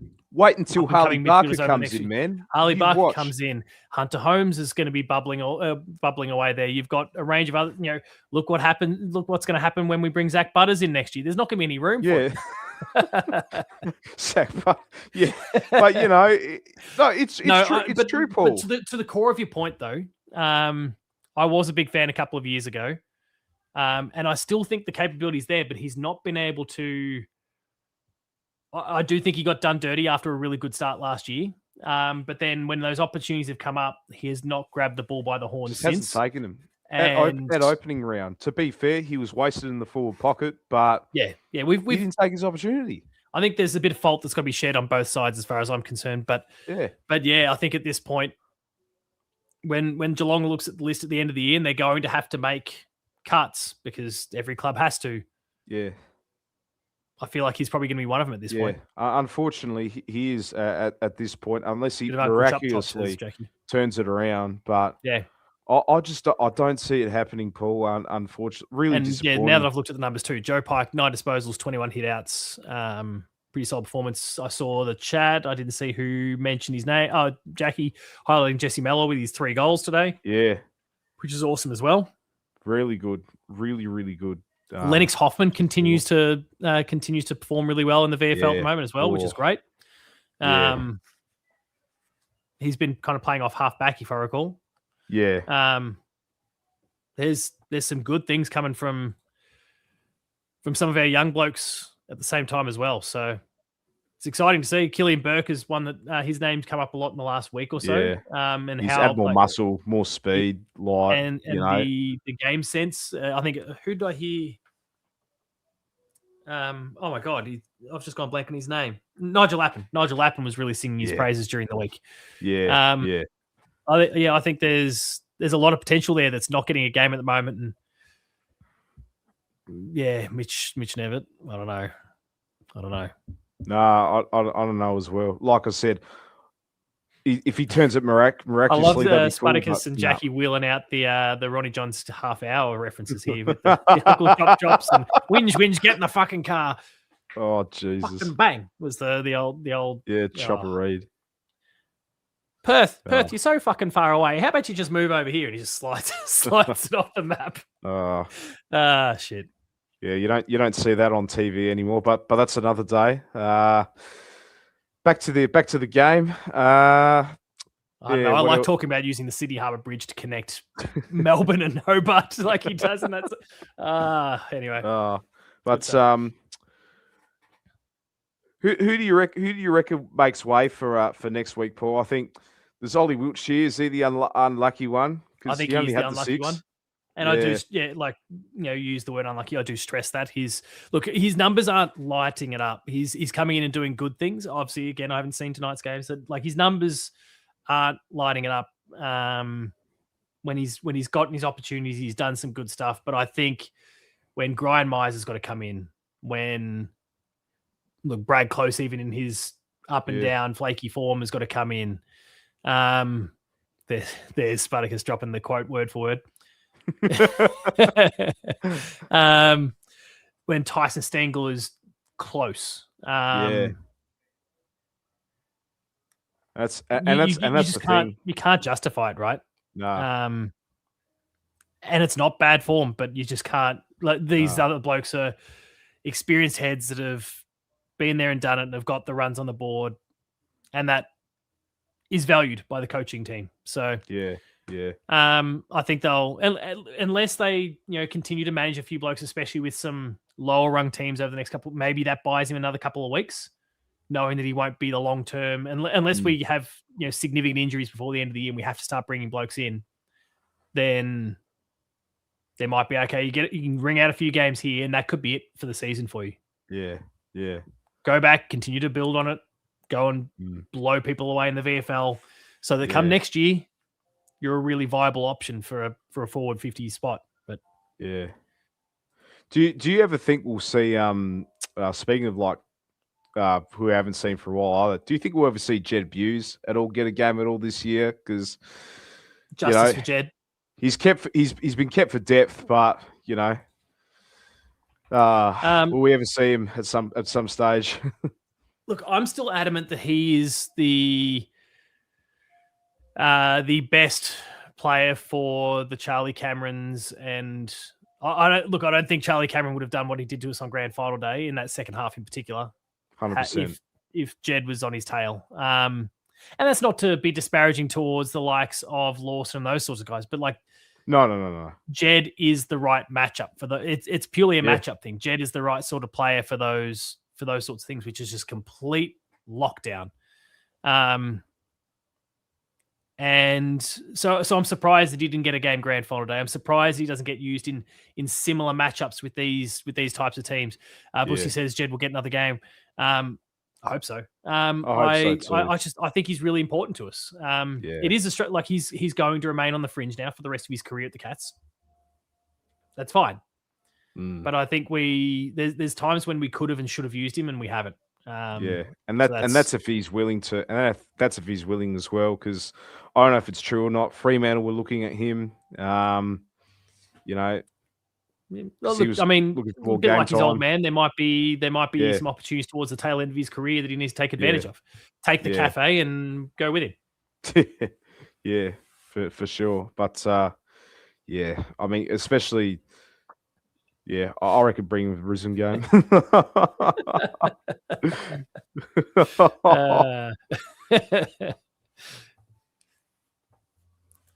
Jed has an easier path to selection than any fringe mids and forwards, says Ethan. That is a good point too. Just positionally, I think that's, and again, runs on the board too, which is really valuable. So you were obviously talking about Ollie Wiltshire and where he's at. What about the defensive half on the ground? To the point about Jed Buse, not necessarily Jed Buse though. Jack Henry presumably available next week. College just had his 200th kick to goal. Beautiful moment.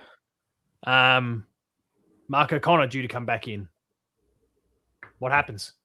It's a really tough one. It's about 2 or 3 players, arguably, make their case. And I think that's why I think one of them is Dangerfield to be rested for that game against Port. You could probably put Jack Henry in the forward line with his brother. Well, he's a bit of a swingman, Jack sort of Henry. Do you maybe? And I could go a bit of a gamble here. As much as we love Mitch Edwards, do you rest him for next week and bring in Reece Stanley for that one as well? A bit like today, and the context was a little bit different, but I do like the idea of him kind of filling his boots a little bit on these. Like, he's a young ruckman. He is going to get towed up on a few occasions. That Hawthorn game, I think he acquitted himself really well, but it was a rough one going against two really big, solid ruckmen. I like the idea of him going up against the Dogs here where they didn't have a really noted ruckman and going, mate, you've got this. Go and fill your boots up. Have a blinder. Go. I mean, Port, who have they got in the ruck at the moment? Jordan Sweet. He's no mug, but at the same time, he's like, we are playing against a lower rung team, mate. Go out there and strut your stuff. I like that there could be those opportunities for him to get. I don't think he'd be suffering for confidence off the back of his start to the season so far, but it's a really good opportunity, and you can see it in the way he played tonight. It's like the way he was launching that ball forward. And I only saw the last quarter, but the way he was launching that ball forward was fantastic. And the confidence, the way he taxed the ball, loved all of it. So I wouldn't want to see him out. So what have we got? We've got obviously Port, Jordan Sweet. North, Tristan Sherry will still be out. How long was he out for again? What was that suspension? Would he still be out? Oh, wow. What was that? How long was that suspension? I think it was like 4 weeks. Yeah, so he'd still be out, I think. Oh, wow. That might be the fourth and final game. So, like, he's got some opportunities there to put his best foot forward. Yeah. Brenton's not shying from it. Stanley's cooked and a list clogger. Benny says, "Don't wipe blood on other humans." It's pretty simple. Ben, can you confirm in the background there how many weeks has he still got to serve? Can you fact check me? Yeah. I feel like the Cats North game would be the last game of his sentence. I think he missed last week. He'd missed this week, then round 7 and round 8. I think. But yeah. Anyone else from the game today that you wanted to discuss?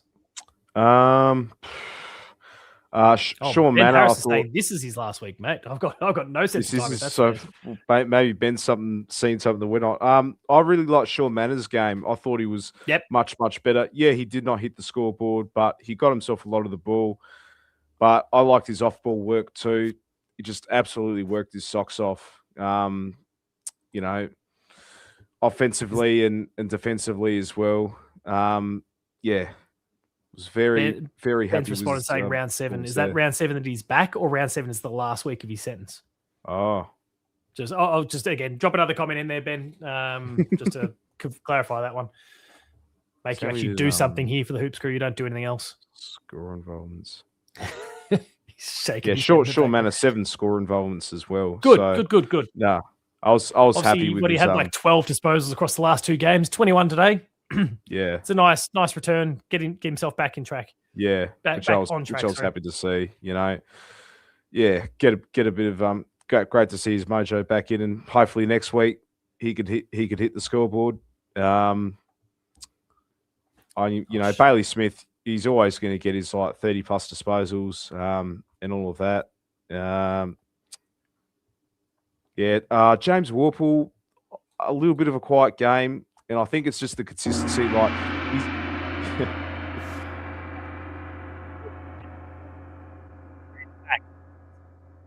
confirming what Ben Harris already said. So congratulations on being late to that one. So James Warple, bit quiet from last week, and it's just the thing with James is he's great against the lower ranked teams, but when it comes to the big teams, or the top 4 Aspire clubs, like the Western Bulldogs, just a little bit quiet. I think we just need to see the consistency from Warps. I thought he was okay, but just a bit of a far cry from last week. I've just quickly jumped on Twitter because I was a little bit slower to the fact that I actually had a game review that that was scheduled and got published about 20 minutes ago that I need to do some social work for. But when I opened up Twitter, I saw the current top thing in my feed here was just a clip from the Channel 7 coverage tonight. It was Bailey Smith speaking to Abby Holmes afterwards. I don't know if you or anyone watching spoke about it. He addressed the big stories of the last couple of days from the footy, referring to the Jordan Dawson family situation to Elijah Hollands as well. His comment was, I just want to shout out the Dawson family and the Elijah Hollands last night. Hopefully the AFL community wraps their arms around them. Speak to your mates, put your arms around your loved ones. You never know who might need it, which is obviously super important for coming from someone like Bailey, who's had a very public mental health battle. And so good of him to kind of pop up and make that point off the back of everything that's gone on the last couple of days. Yeah. And of course, I'll just also shout out Danger. Now, this is not the first time that Danger has done this in the past. We've seen it when young guns have gotten injured and he's gotten over there after the game. But he again did that tonight where he got, I think, like Will Ashcroft, I think, had gone down in the past. I think it was the game against us when he did his ACL years ago. Danger got over to him. Sam Darcy tonight, ACL got over to him. And like the footage you see after the game was Danger on the bench right next to Sam Darcy, just the arm around him, having a chat. Like that's a bit like what we saw from Scott Pendlebury last night, getting over to, I've forgotten his name, the bloke who missed. Oh, yeah. He's a rookie. Yeah. Yeah, like young bloke, had his opportunity, didn't take it. It happens. I'm glad Scotty's just popped in on time for me to start, just in time. Taylor Byrne. Thanks, Ethan. I'm glad Scotty's popped in just in time for me to start referencing the Carlton result. But like that is, there's a bit of love for Scotty as well. Scotty, how are you, mate? Like that's good leadership from blokes who've been in the system for a long time, and regardless of whether it's their own team or not, want to see the youth of the game or the young blokes in the game come through and thrive. That's just good leadership. It's good 100% role modeling for every, like I loved it. I loved what Pendles did last night. I love what Me Danger too. did again tonight. It's not the first time Danger's done it. But it's awesome. So shout out to Bailey Smith for his comments. Shout out to Danger. Shout out to Scott Pendlebury. Awesome leadership from some of the biggest figures in the game in the last 24 hours. So I loved it. I loved it as well, and I'll add my 2 cents to it as well. It's more than a game. They're all human beings like us at the end of the day as well. Yeah, we can all feel emotional at times, things don't go our way at times, but they're all human beings, and like we all face challenges too, and and if you need help, like speak up, like absolutely. It's absolutely. There's no shame in it in the slightest. No shame. Just a message, a phone call to anyone. Like, it's not weak to speak. Like, on a more like serious note. No, well done to Bailey Smith as well. Who still cops flack from opposition fans. Like, I do not know why. But it's cool to hate him. Yeah. Which is there's some Dogs fans, okay, sure. Bulldogs fans as well. I've never had a problem with Bulldogs fans on the Twitter community online until Bailey Smith left the club, came to us. It's just like, just get over it. Just absolutely get over it. Like, I don't know, but no, there's some good Bulldogs fans as well. There's a couple there's good fans in every supporter base, but it's just some dickheads still out there. Like, it's even with Dangerfield as well. I know myself too. A lot of bitter Crows fans, and I assure you, next week that there'll be some Crows fans at the game next week. Even the Adelaide. But, it's just but it's been over 10 years. Get over it. He's played more games than your club now. Like, but. No, but that's my 2 cents on that, Paul. So well done to Bailey Smith, well done to Patrick Dangerfield as well. Yeah, yeah, and a great example of why the AFL is the best game on the planet as well. 100%. Before you bounce, though, I can't remember if I've asked you already. Did I get a 3-2-1 from you for tonight? No, I'll get you it now. So 3 votes. I mean, has to be Jeremy Cameron. Like even at halftime, I thought he was the walkthrough of the 3 votes. Yeah, back to his best footy. But he's equaled the record of 10 goals or more. 2 votes. Yeah, this is the really difficult one because everyone could have their shout in it. Throw a blanket over a lot of them. They're all about T. Gore, who didn't even get a game for the Crows, but they ended up getting Wayne Miller. Was that like one of those eventual things through the draft or whatever? Yeah, nice. But hey, Wayne Miller, he's a good player for you guys off of halfback, so he's turned out all right. Sure, he didn't win a Brownlow medal or a grand final or any of those things, but he does the job. He's all right. What was it? We didn't crack the shits when Asava went to put. No, we thank Asava. We thanked him for his service. We thank Asava for his service and all the draft picks that unlocked Mitch Edwards and all these other blokes. My man Lawson Humphreys as well, who I'm going to give the 2 votes. I thought he was brilliant. I got off the couch when he kicked that goal as well. He was. I don't know who his opponent was, but he was just electric off of the halfback flank. Yeah. And how many? Awesome. I think he had like about 8 score involvements as well. He had 7 and off like over 500 meters gained. So back to his best footy, Lawson. And 1 vote. 1 vote I'm gonna give to Jack Martin because he's the link up sort of player in our forward line. He's holding the glue all together. He's a playmaker, hitting on the scoreboard. I might be copying Ethan's votes as well. So I apologize, Ethan, if you're still watching this. No, Ethan, no. but no, Jack Martin, he's that X factor sort of player that you need in that team as well. Which I talked about last year. Talked about come grand final day as well. Unfortunately, that didn't work out, but hopefully this year as well, maybe. But such a criminally underrated player, Jack Martin. But he gets the 1 vote for me. And good on him for like his body holding up since he's come across. Obviously, the Cats are really conservative pretty early on with him, and it seems to be paying dividends nice and early. And we're still careful, give him that break every now and then, and it's working out really nicely. It's hopefully working continues. Out well. He was a priority pick, essentially a number 1 draft pick all those years ago.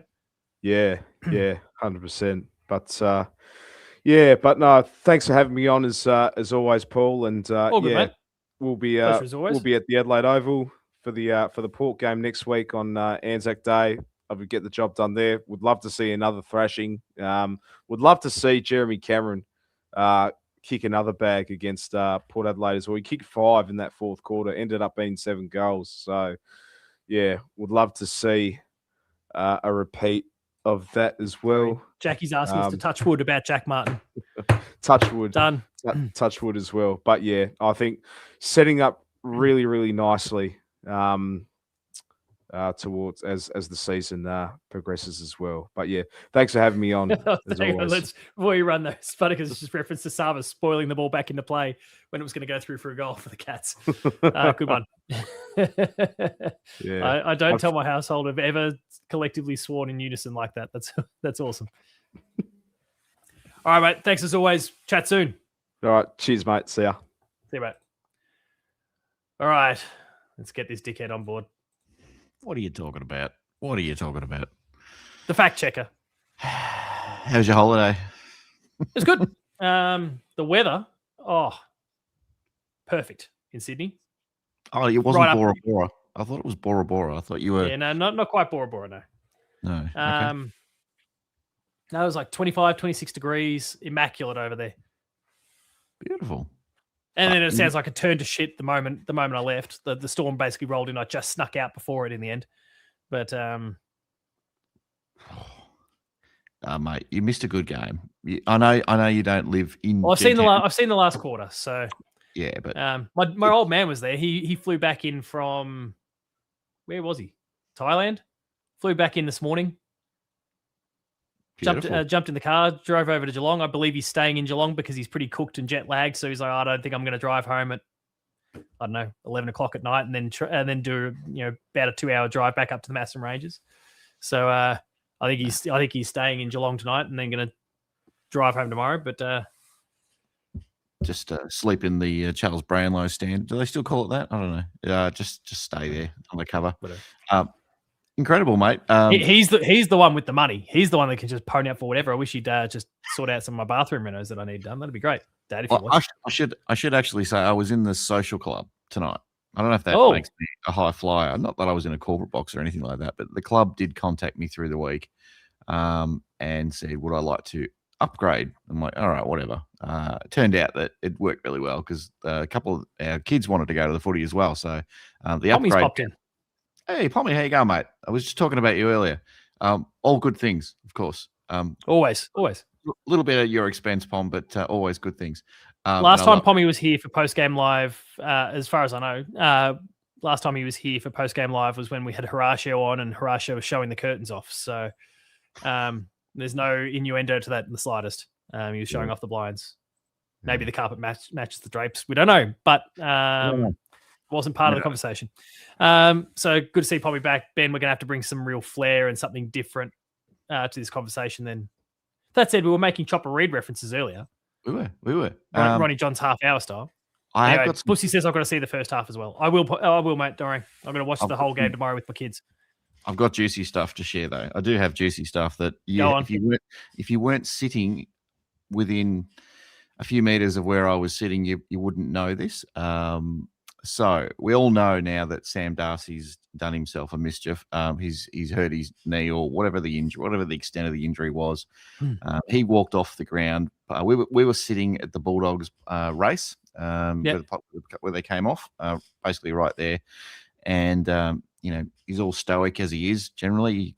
Trying to be brave about it. Yeah, pretty much stone faced coming off. He was getting getting some positive encouragement from both sides of the fence, Geelong supporters and Bulldogs supporters, which was nice. But yeah, as soon as he got past the camera, I wouldn't be surprised if he's broken 4 knuckles because he punched the wall so hard in the players' race, and he's just screaming out, "You've got to be fucking kidding me!" Because it's happened again. And yeah, I don't know. The way he was reacting, I felt so bad for the guy. I really did, and I actually couldn't get past it for the rest of the night. I did. Obviously, Jezza was lighting it up and having a great old time. I'll get to that, but mate, that stuck with me. I felt so bad for the young fella because we all want to see the best players running around, and making this game as great as it can be, and that really hurt. I'd rather him have a shitty game because he gets beaten by us rather than Buckley. And to be fair, that was happening. Yeah. Yep. Like we were smoking him at the point that he went down. But it's Mitch Edwards. What do you expect? Like, come on, you're not going. You can't beat Mitch Edwards. Should have seen that match up early and go, well, I'm in for a dirty day today. I got Mitch Edwards. But yeah, you don't want to see blokes go down with injuries. No, especially of any injuries, but especially the long term sort. So Blue Bag is popping and saying he wishes we come to the light side. Yeah, exactly. You're in the dark. It's pretty bleak over there right now. Bring Pommy with you. Bring Pom with you. So before the game started, I was pointing him out. I said, Bonnie's my little daughter. She's my daughter, teenage daughter, and we sat sitting together. And I said, mate, Bonnie, he's one of the best players going around. He's absolutely awesome. Number 10. Keep an eye on him. And then not too much later, he was walking past us and in a bad way. But all the best to him. I'm sure he's feeling pretty shit at the moment. And it just felt like it took the soul out of the Western Bulldogs when he went off. Like, I know they rallied a little bit. He's like the great white hope for him. But the thing I said earlier on, I can't remember if he was still buzzing around at the time. Sometimes I wish he means the animal. That's a joke. I'd love to be a cat roaming the streets. His old man had ACLs. Yeah, true. His old man turned out to be a gun for the Dogs, regardless. So, yep. And if I recall, it was pretty early on in Luke's career as well. I could be wrong. Maybe it was late. I think you're about right. I think it was maybe early to mid-career. Yeah, something around that range. He worked out to be pretty bloody good player. So it's just a blip on the radar. Players miss a year from time to time for myriad of different reasons. You can talk about injuries. You can talk about Tanner Bruin's one. If you apply yourself the right way, come back strong. It feels like the ACL is not the. I mean, it's obviously a huge setback initially, but it doesn't seem to be this long-term career-altering fear thing anymore that people have. Like you think back to Dan Menzel with all of his ACLs, Melcheski's, and all these other blokes have had repeated ACLs over the years. It doesn't seem like there's the same level of fear about them anymore, like there once was. No, I agree. I mean, look at Bailey Smith and his return. Huge. Yeah, Bailey's come back. That's not to say it won't happen again. Anyway. You cross your fingers, you touch wood, all those sort of things that it won't happen. But it doesn't seem like the AFL community is as, especially those who actually work in it, are as fearful of the long-term consequences of an ACL anymore. What I will say though, is Max Holmes hasn't missed too many games since he did his hamstring injury in a prelim. But would Max Holmes got injured at the worst possible time, and I feel for Darcy that the Doggies are absolutely. I mean, apart from take tonight out of it, they've been absolutely flying, and they're they got smoked last week as well. Yeah, but they're a really good football team, and they should be contending a top 4 team this year. And I just feel bad for him if he's going to miss out on the Doggies going deep into finals, which I still feel like they will. But I feel bad for the guy if he misses out. But anyway, let's bring it back to the Catters. What a night! What a night! I mean, it's the Jezza show, obviously, but Jezza clearly took a bit of the shine off Kolodjasny and Mark Blitzarves, but I'm sure they would have been happy to get the win. But Collar got his moment. Don't worry about it. Collar got his moment. Oh, another milestone victory for the Geelong Cats. We do it well in milestone games, don't we? Better than any other club, you reckon? We're just incredible. I don't know how we keep doing it, but the way we played. Here's a stat for you to come out from tonight. Sorry, I just again continue to scroll through the Twitter feed and just. So obviously we've spoken a little bit tonight about Oshy Mullen and him playing on Bont. Tonight was the first time in Marcus Bontempelli's 264-game career that he's failed to take a mark and lay a tackle. What? 14 disposals, 5 kicks, 9 handballs, 0 marks, 0 tackles, 0 goals, 0 on the scoreboard. He didn't look like the normal Bontempelli tonight. Okay, you get well held, but you tend to like players in those positions who get tagged heavily in a game. Tend to then lay a few more tackles because their opponent is right there. Maybe ball bounced into opponent's hand and they wrap them up. Didn't even have that. Goodness me, that's not great. That's not good at all. But everyone's entitled to a bad game or two. Turns out he is human. He's human. What's going on with Shawnee Manners' black shoes? Is he made the change? He's like, no, I've got to get rid of the white shoes and I'm wearing the black shoes, and because he's back to the best Shawnee Manor version that we love. Made a couple of errors, but he's looking good. I don't know about that one, but that's lack of game that I got to watch, and then I was just watching it on my phone, in and out of reception on the way home. I guess I didn't notice the boots, but he's in the black now, is he? Was he not in the black last week? No, he's a white shoe kind of guy. He's white. Yeah, okay. He's a white shoe, but he had the black shoes on, interestingly. So I bring all the interesting details to this poll, not the deep analysis.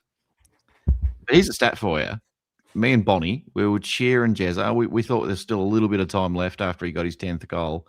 And I'm screaming out, Dougie Wade's got a turtle head. Dougie Wade's got a turtle head because he held the record against the Western Bulldogs for the most 11 goals. In the game.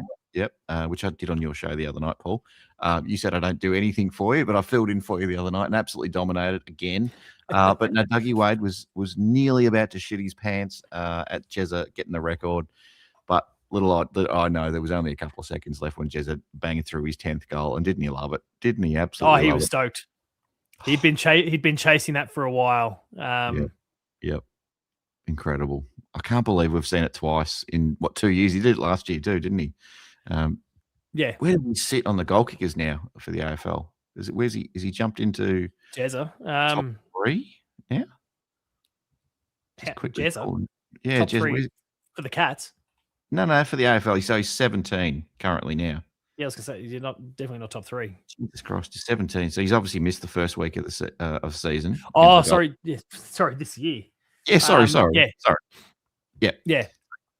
Ben King still 21, hasn't played yet. He's got a long way to go, but a big haul is going to help him if he's going to finish top on the podium again for the Coleman medal.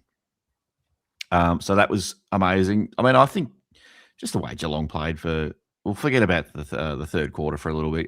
You felt like it was coming, didn't you? Like the Cats weren't going to kick 50 goals tonight. We kicked 6 goals in 3 of the quarters, except the third. The only reason we didn't kick more in the third is because we were had a a bunch of shots. Yeah, 1 goal. The accuracy was off too. Yeah, exactly right. So what did we kick in? It was 1 goal 5. Exactly. I did joke about Mitch Edwards before coming up against Darcy, but got to say he's a massive tick. I thought we'd see games out of Mitch Edwards this year, and I was big on him in the preseason, but he has really surprised me, Paul. I did not expect to see this, and I am beyond impressed with the young fella. What he's doing, it's absolutely incredible, and I'm now thinking about this football club in a very, very different way and what our chances are this season. I don't think I really gave us much of a chance at the start of the year. I might have been a little bit hyping it up just for the sake of the show, but in my heart of hearts, I didn't really believe it. But I don't know, I'm starting to now, just seeing what he's putting together, gaining confidence. And if, he's got to think about the blokes that he might be up against, right? Like if we get to that pointy end of the year, he's going to have to deal with the Fort and what's his name, Draper sort of pairing at Brisbane. Yep. He's got to deal with Witsy if it's Gold Coast. Who are those? I mean, Brody Grundy. Yeah, Luke Jackson potentially, but he's obviously had a bit of success in that matchup fairly recently. Yep. So a fair few of those teams, he's still got to have that opportunity up against them. Like he just hasn't had the chance yet. Second efforts though, but he's also just got to be able to break even. Like you're right. The second efforts, like he may or may not win the ball, the ruck, but then he gets over to it. He chases, he bodies up, he shepherds, he does all the things that you want to see from any player, let alone a ruckman. So I'm stoked. I'm loving the direction he's going in.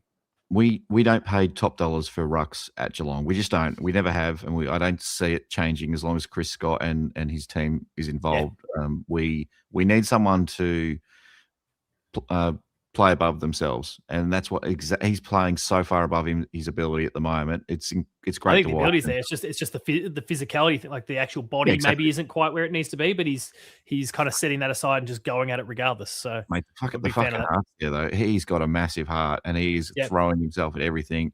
I can't believe it.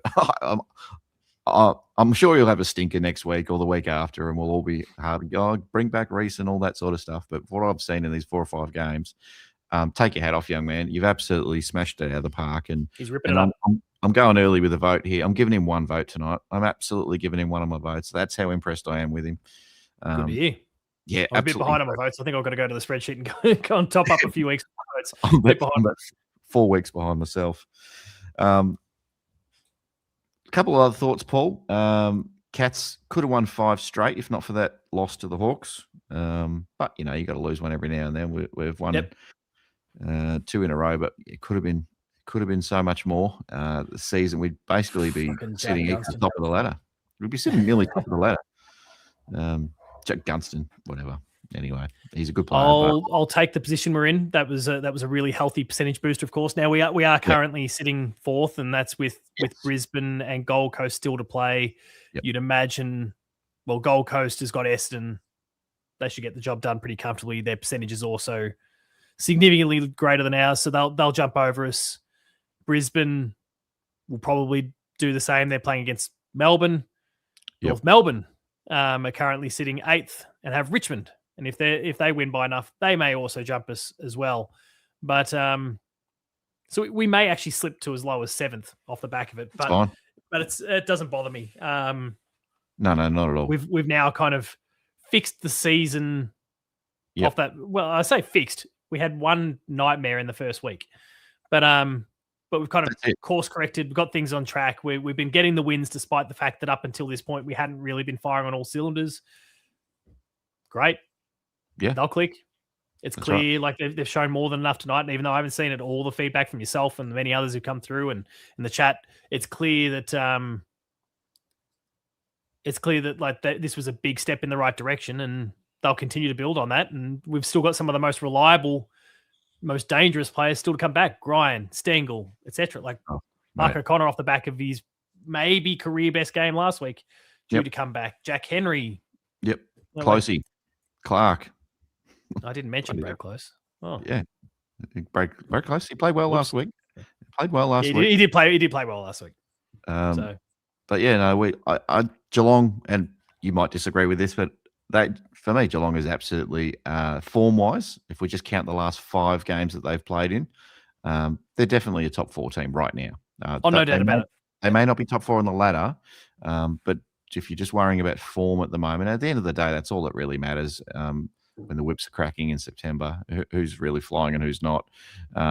But yeah, obviously the ladder position sets you up nicely. But the Cats are a top 4 team right now, with potentially a nice kill next week. We never lose at the Adelaide Oval. We just don't lose. Basically our second home. It's a second home. It suits us really well there, and we've got Port Adelaide who are about to implode again after getting rid of Kenny. So yeah, no good. Some other thoughts. Jake Collar-Jasny's goal was one of the greatest moments in football. I'm probably overreacting, but mate, my eyeballs nearly popped out of my head when he banged that through from 45. See you, Blue Bagger. Thanks for coming in. Baggers. Love your Baggers. Come in anytime, mate. That was one of the greatest moments, mate. I just love it. I don't know if you remember when Jimmy Bartell got a goal in his 300. I do. I was there that day. That was incredible as well. Just every single Geelong player just piled on top of him. I don't know how he still didn't fall to the ground under the sheer weight of all that humanity, but that was incredible. And good to see. Good to see. I will say I'm disappointed, Paul. I'm very disappointed that we didn't get a chair off. What the hell? What the hell's going on with no chair off tonight? We don't subscribe to the obvious standard thing. No, we don't.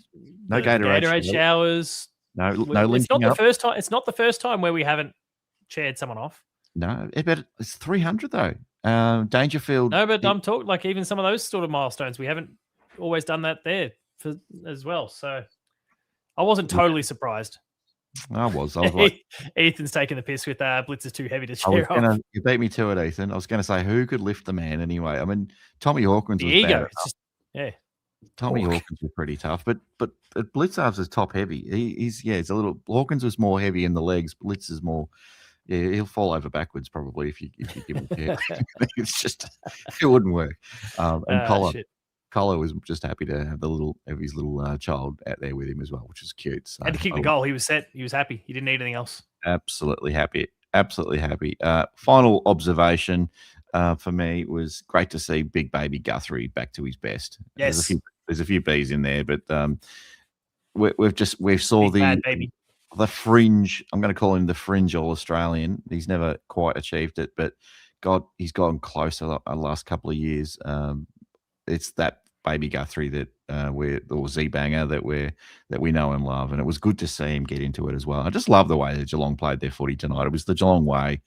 As I said, we lost our way a little bit in the third quarter, but goodness me, was it a good brand of footy. And I know you're going to enjoy the replay tomorrow, Paul. I'll be putting it on again, that's for sure. It was just great footy, and it's the way you want to see the Cats play, just linking up, the ball use, the speed, getting it forward quick, the run, hitting targets, pressure acts all over the place all night long. It was gorgeous, absolutely gorgeous. As I said, albeit just for a few minutes there in the second half, but for the most part, take that 75-point win and see you later, Bulldogs. You're back to being shit at Kidney Park all over again. Yeah, like you have been for many, many years. But who do we take out of this team, mate? I mean, we talked about. I got no idea. It's a real problem. It's a real problem. Oh, yeah. Warple, maybe. I mean, Warple's going to be one of those ones that remains on the fringe. Obviously, we spoke about Ollie Wiltshire earlier on. Sadly, Ollie Wiltshire. I mean, there's a bloke in the forward line that was still on Ollie's thunder tonight, and Jeremy Wiltshire couldn't even get near it because everyone was kicking it to Jezza all night long. And they were just sticking. So yeah, exactly right. And he could have had another free kick, top of the goal square, front on contact, which that would have made it close to 10 goals as well, but he didn't get that.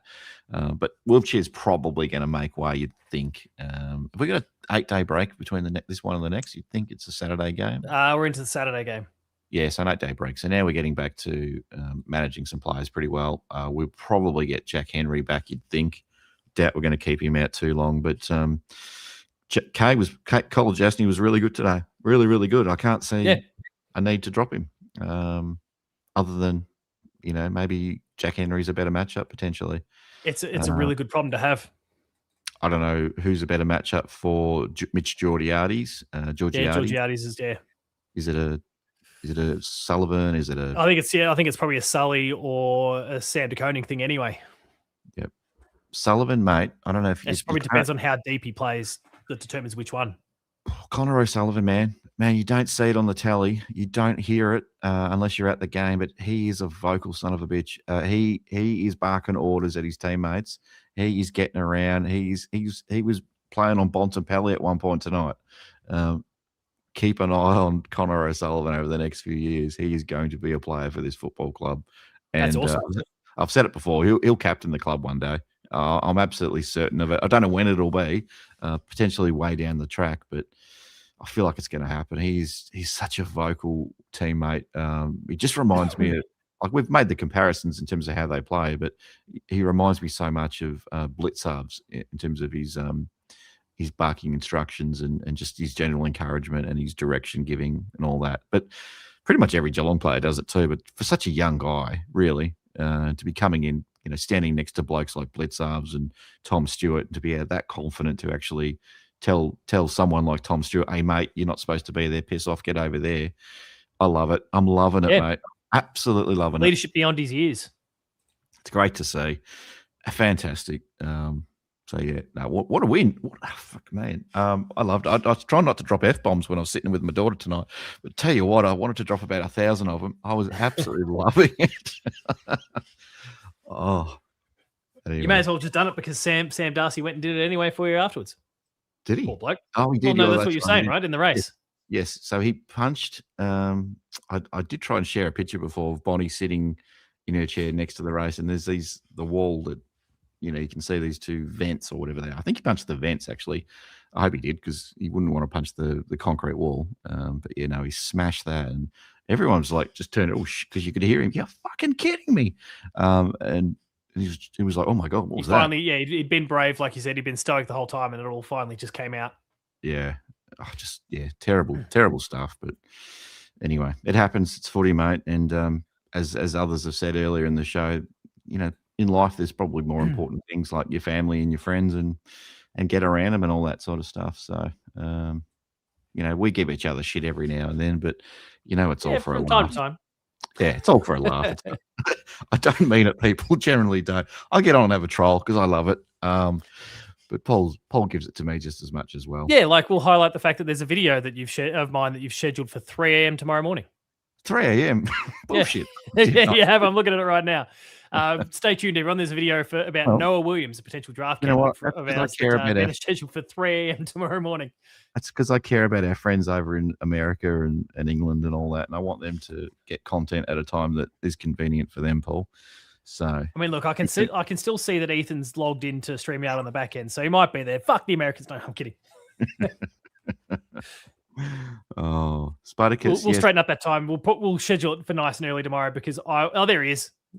Because I will not get to do the reaction until probably the afternoon tomorrow once I get a chance to watch it and sleep in and all those sorts of things. Yep. So, no, we've just ticked over 2 hours though. You've done pretty well. Did you say you were going to watch the replay tonight, or are you going to try and tackle that? See how I go. We'll see how I go. I've done the entire fourth quarter that I got to watch live. Yep. I got about halfway through the first while I was putting my daughter to sleep. It didn't take her very long to fall asleep, and then I had to get in here and get myself ready to go. So, I'll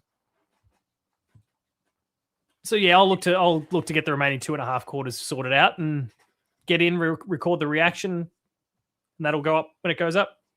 Yep. Beautiful. USA. I think I'll probably have a bit of a sleep in. Got some stuff to do around the house, but we'll probably stick it on the TV after, have some lunch, and then put it back on the replay again. I don't know what the first game starts tomorrow, but we'll probably make sure that we give it a run before then. Anyway, 1:15. So I reckon we'll have to start at about 11 o'clock tomorrow before the blockbuster game of the round, Gold Coast versus Essendon. Essendon, mate, they're coming. Easy. They're starting to build their top four. They're getting close. They're coming, mate. You know it. You can smell what they're cooking. Sorry, that's for baggers. Yeah, wrong one. Hang on. Whatever it takes is the essence. Whatever it takes. Jab. Oh, man. Far out. Can I just quickly touch on last night's game? Yeah, go on. And how hilarious it was. Because we all knew exactly what was going to happen, didn't we? I'm sitting there doing your show last night, and I'm like, oh, okay, cool. Carlton's in front. I've read this script before. I'm like, we all know how this plays out. We all know. And sure enough, Collingwood, within seconds of the start of the fourth quarter, have kicked a goal. Exploded. So they've decided Nick Dacos doesn't mean shit, doesn't know how to play football. We don't need to put anyone on him. He just runs amok. And, they've hit the front before you can even blink. Before you've come back from your piss break at three-quarter time, Collingwood's already absolutely dominating. Pommy's pulling his hair out. Because if you're watching Pommy, I do love you. Please know that I do love you. But, God, you crack me up when the Blues are struggling late in the piece. I feel bad about it, but I can't help myself. I'm an evil, nasty son of a bitch sometimes, and I enjoy other people's misery. So, good content, Pom. I'll give it that. So, but if Pommy's still kicking around, we'll absolutely bring him in. Yeah, definitely. If he wants to, I haven't seen him pop back in the chat for a while now. But if he's still there, Pommy, we'll bring in. Yeah. Get around Pommy's channel, everyone. If you haven't checked out any of Pommy's stuff, he's a Carlton man. He's a very passionate Carlton man, but he's more. I'd probably say he's more of an AFL fan than anything else. So he covers all games, and he talks about everything. But one of the most passionate blokes out there, one of the funniest guys going around, and he can take a joke too. I like to think he can anyway. So no, I think that was great. It was a great game. I feel bad for the young fella that missed. Burn. Probably don't need to cover the Elijah stuff. I don't really want to go there too deeply. No, obviously there'd been all that speculation. Hell, even in our own Discord, there'd been the speculation. So it's and you made obviously a really great point about it this morning. And then it turned out that what your take was at the time may not have been far from the ultimate truth. So, as the the word comes out of the club, that just seems like just seems like, I'm not trying to diminish it, like a mental health episode, I think was the language they used. And I don't work in mental health. I'm not an expert. I do work a lot in the community services space. Have worked with a lot of homeless people in my time, and just it's there was some signs there that were familiar to me. And I thought maybe I'm probably, you know what I'm like, Paul. I'm one of the first people that maybe just goes off a bit too quick with some of these things, and I'm like, pull myself up a little bit. Look, I think my big question still, and I think it's probably the question that is now being asked. Like, there's been enough people, and I didn't watch the game until the final quarter when things really got really interesting. But people who had been watching the game, people who'd watched the pre-game, were all saying like, the signs were there in the pre-game. What were they? So the big question is, if they were visible to people who aren't around him, that apparently Will Hayward was kind of noticing things in the warm-up. They were the direct partner. Like, how did this slip through? That's, I think, the big question that's probably got to be asked now. And I think it's a pretty reasonable question to ask. Like, how did that get through? So.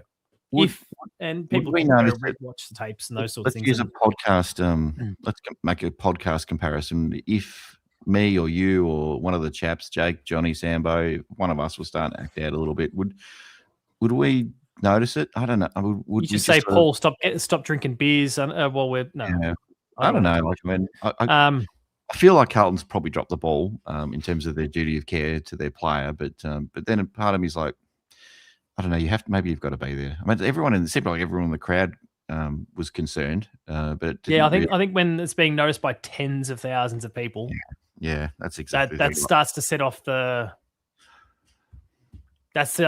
alarm bells. But I wouldn't judge the quotes that Michael Voss put out in his presses. I mean, he's got to be non-committal at that point. They've got to do their due diligence. Don't say anything. If it came off as, oh no, he just had a bad night, blah blah blah. what's he supposed to say in that situation, really? So I think we just cut Michael Voss some slack. I think it's more the fact that they let him run out there in the first place, and when they noticed things were going on, that for some reason no one, not even the doctor, and we've all got GPs, we all see doctors, but geez, sometimes, mate, I feel like calling them out because I feel like that was just an absolute let the player down moment there, and ultimately, just like not that you. I don't blame Elijah for it, but no, I don't. Ultimately, the decision there also possibly cost them the game. Yep. Oh, absolutely. Like that, they were down a soldier, really. Yep. Absolutely. And a player who's pretty handy. Yep. Was useless, for want of a better phrase. Like I actually said he was useless. I think it's really hurt the individual. It's hurt the club's reputation, and it probably cost him a win against their primary adversary. And it probably would have cut Vossi a lot of slack if they got the 4 points against the Pies. So, if anyone watched your show when I was on it last night, I did as you do, Paul. We crossed to the game that's happening around the grounds. Yep. I was looking at the stats line. I'm like, freaking hell, what are you doing, Elijah? You absolutely useless spud.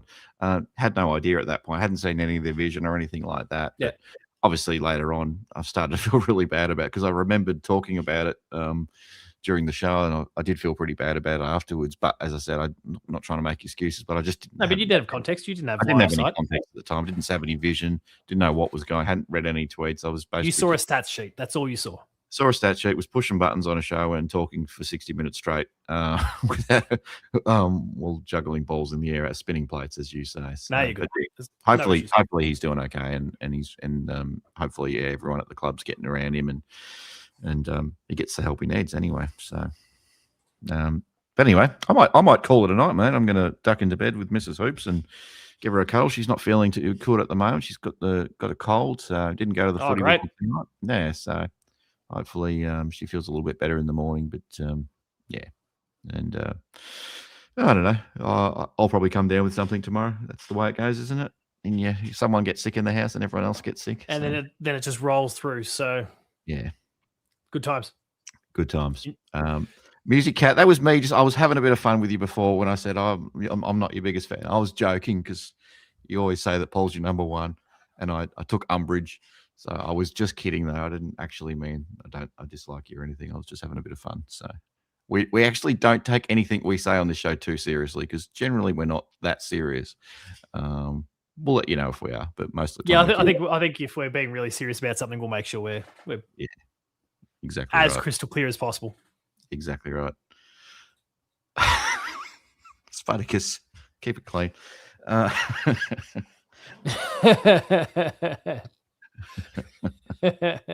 Oh dear. I don't think that's happening, but that's okay. I'll give her a cuddle anyway because it's all about love first and foremost. Mate, enjoy the replay. Yeah. Like I said, reaction video will be up sometime tomorrow. I'll check that out. I'll record it. You'll slap a thumbnail on it, and people get to check it out sometime in probably the early afternoon tomorrow. Keep them waiting, Paul. Yeah, no, let everyone watch the replay. Keep them keen. All right. Treat them mean, keep them keen. I don't think there's anything. It's a long weekend because it's a Friday night game, so we've got all weekend. So yeah, drop it around lunchtime or slightly after. That'll be fine. All right, we'll work it out. I'll make sure it's there, and you can do the scheduling. Hopefully, you don't set this one for 3 a.m. Probably not. I've fixed that video too, by the way. So everyone watching, stay tuned for a video, like I said, on Noah Williams, a potential Geelong draft candidate that will go up at 8 a.m. tomorrow morning. And even better, check out the last 20 minutes of Paul's show last night where you'll hear all my thoughts on opening round and gather round and all that bullshit. So Ben's told me I need to go check that out as well. So you absolutely do. We need to cut that one up and post it. No, we won't. It'll just be there. Yeah, anyway, unless everyone's sick of opening round conversations and gather round conversations, and can we talk about that next year? I can't believe you spoke about opening round and gather. Anyway. All right. Can we talk about grand final start time? What other boring subjects was it just a mini summer series that you did? Yeah, pretty much. Yeah. Spartacus says I should behave after last week with the Vella's meth chat. What the hell? We were talking about maths and meth, and it became dealing meth, and Bianca had to then ask Brennan afterwards about what meth is. Oh God. It was a time. It was a time. And I haven't seen the fellas in the chat all night. Were they there? Was anyone there on last night? No. Spartacus, you might have killed off our number one. No, they'll be back. Oh well, we'll get. It's a late night tonight. It's a late night tonight. So. It is. It's 1 a.m. It's time for bed, everyone. Unless you're up late watching the replay again. Where's Horatio tonight? Come on, Horatio. We've missed you. Yeah, he hasn't come on since the whole curtains blinds thing. You've upset him. I'll have to reach out to him and see what's going on. Anyway, we'll get him on. All right, mate. You take care. No worries. I'll see you later, mate. See you, buddy. All right. Let's kick this bloke out. That's where we'll wrap things up. Thank you all for having tuned in tonight. As always, we've gone tick over 2 hours. It's prime time for gaming, says what can I say? Brendan is officially banned from the hoops. Oh, no, actually, I can say everything. I am playing Saros, brand new game from PlayStation. It's out in about 12 days. I got the review code for that yesterday while I was over in Sydney. I have downloaded it. I have tried it on my remote play on my portal that I brought with me just in case this happened. I have thoughts on it that I can't share. I also got sent codes for Hades 2. Now it's come to PlayStation. I got codes for, what else did I get a code for? Pragmata that came out today for PlayStation. Mate, I am bathing in good games at the moment, but I think after 3 days of a lot of travel, covering a lot of steps, and the kids having to share the same fucking hotel room as my kids, I need to go get some sleep. I don't even give myself a hint of a chance, unlike Ben. If I made any moves, I would get a swift kick to the dick from my wife. So I will be just jumping into my side of the bed, quietly rolling over and enjoying some sleep. Get up in the morning and watch that match and react to it. So, and then play lots of Saros. So that's where we'll wrap things up. Thank you all for having tuned in. If you liked the video, please drop a like on it. I can still see 35 of you at least who are watching in some way, shape, or form right now. So please drop a like on this video, subscribe to the Hoops Crew, share it with your friends and family, get the word out there about all the awesome Hoops Crew content. We've got Patreon, patreon.com/thehoopscrew. There's lots of awesome stuff for myself, Ben, and the chaps. Check all of that out as well. It costs you a single cup of coffee per month to get access to all of it. So please consider checking it out. Like I said, tomorrow, that's not Patreon related, but Noah Williams, potential draft candidate for the Cats. That video is going live tomorrow at 8 a.m. Really interesting candidate, so go check that one out. And then stay tuned for the reaction video later in the day. You'll find me on socials, Paul James Games. That's Twitter, Blue Sky, and Instagram. Hoops Crew, find it on the Hoops Crew. And until next time, enjoy our wrap-up song. It's always a good time. Remain Geelong strong, and I'll see you later. Go Cats.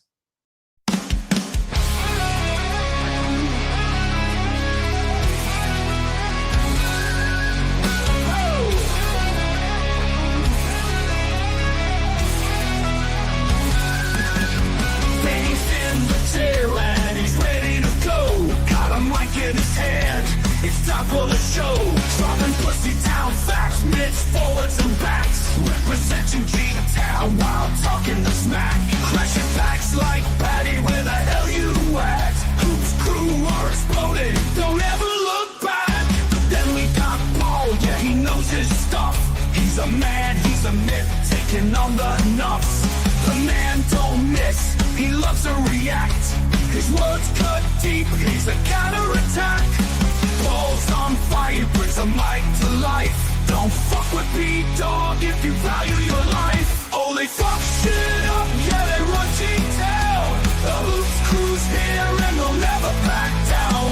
Jake, Johnny, Sambo, always rocking the game. Betty and Paul, man, remember the names.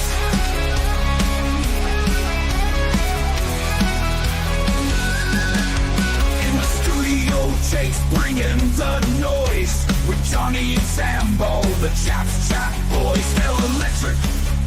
And they're ready to roll. The boys are on fire and they're taking control. Recaps and previews, yeah, they cover it all. Part of the Hoops Crew with Betty and Paul. They fuck shit up, yeah, they run G-Town. The Hoops Crew, baby, they'll never back down. Jake, Johnny, Sambo, always rocking the game. Betty and Paul.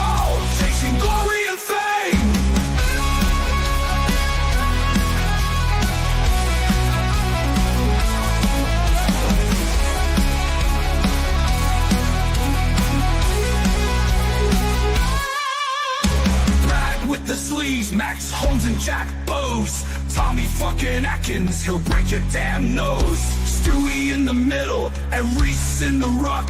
They see Big Jezza and they know they're fucked. They're the T-Town boys, go hard or go home. They're fucking insane, taking over the throne. Oh, they fuck shit up, yeah, they run T-Town. The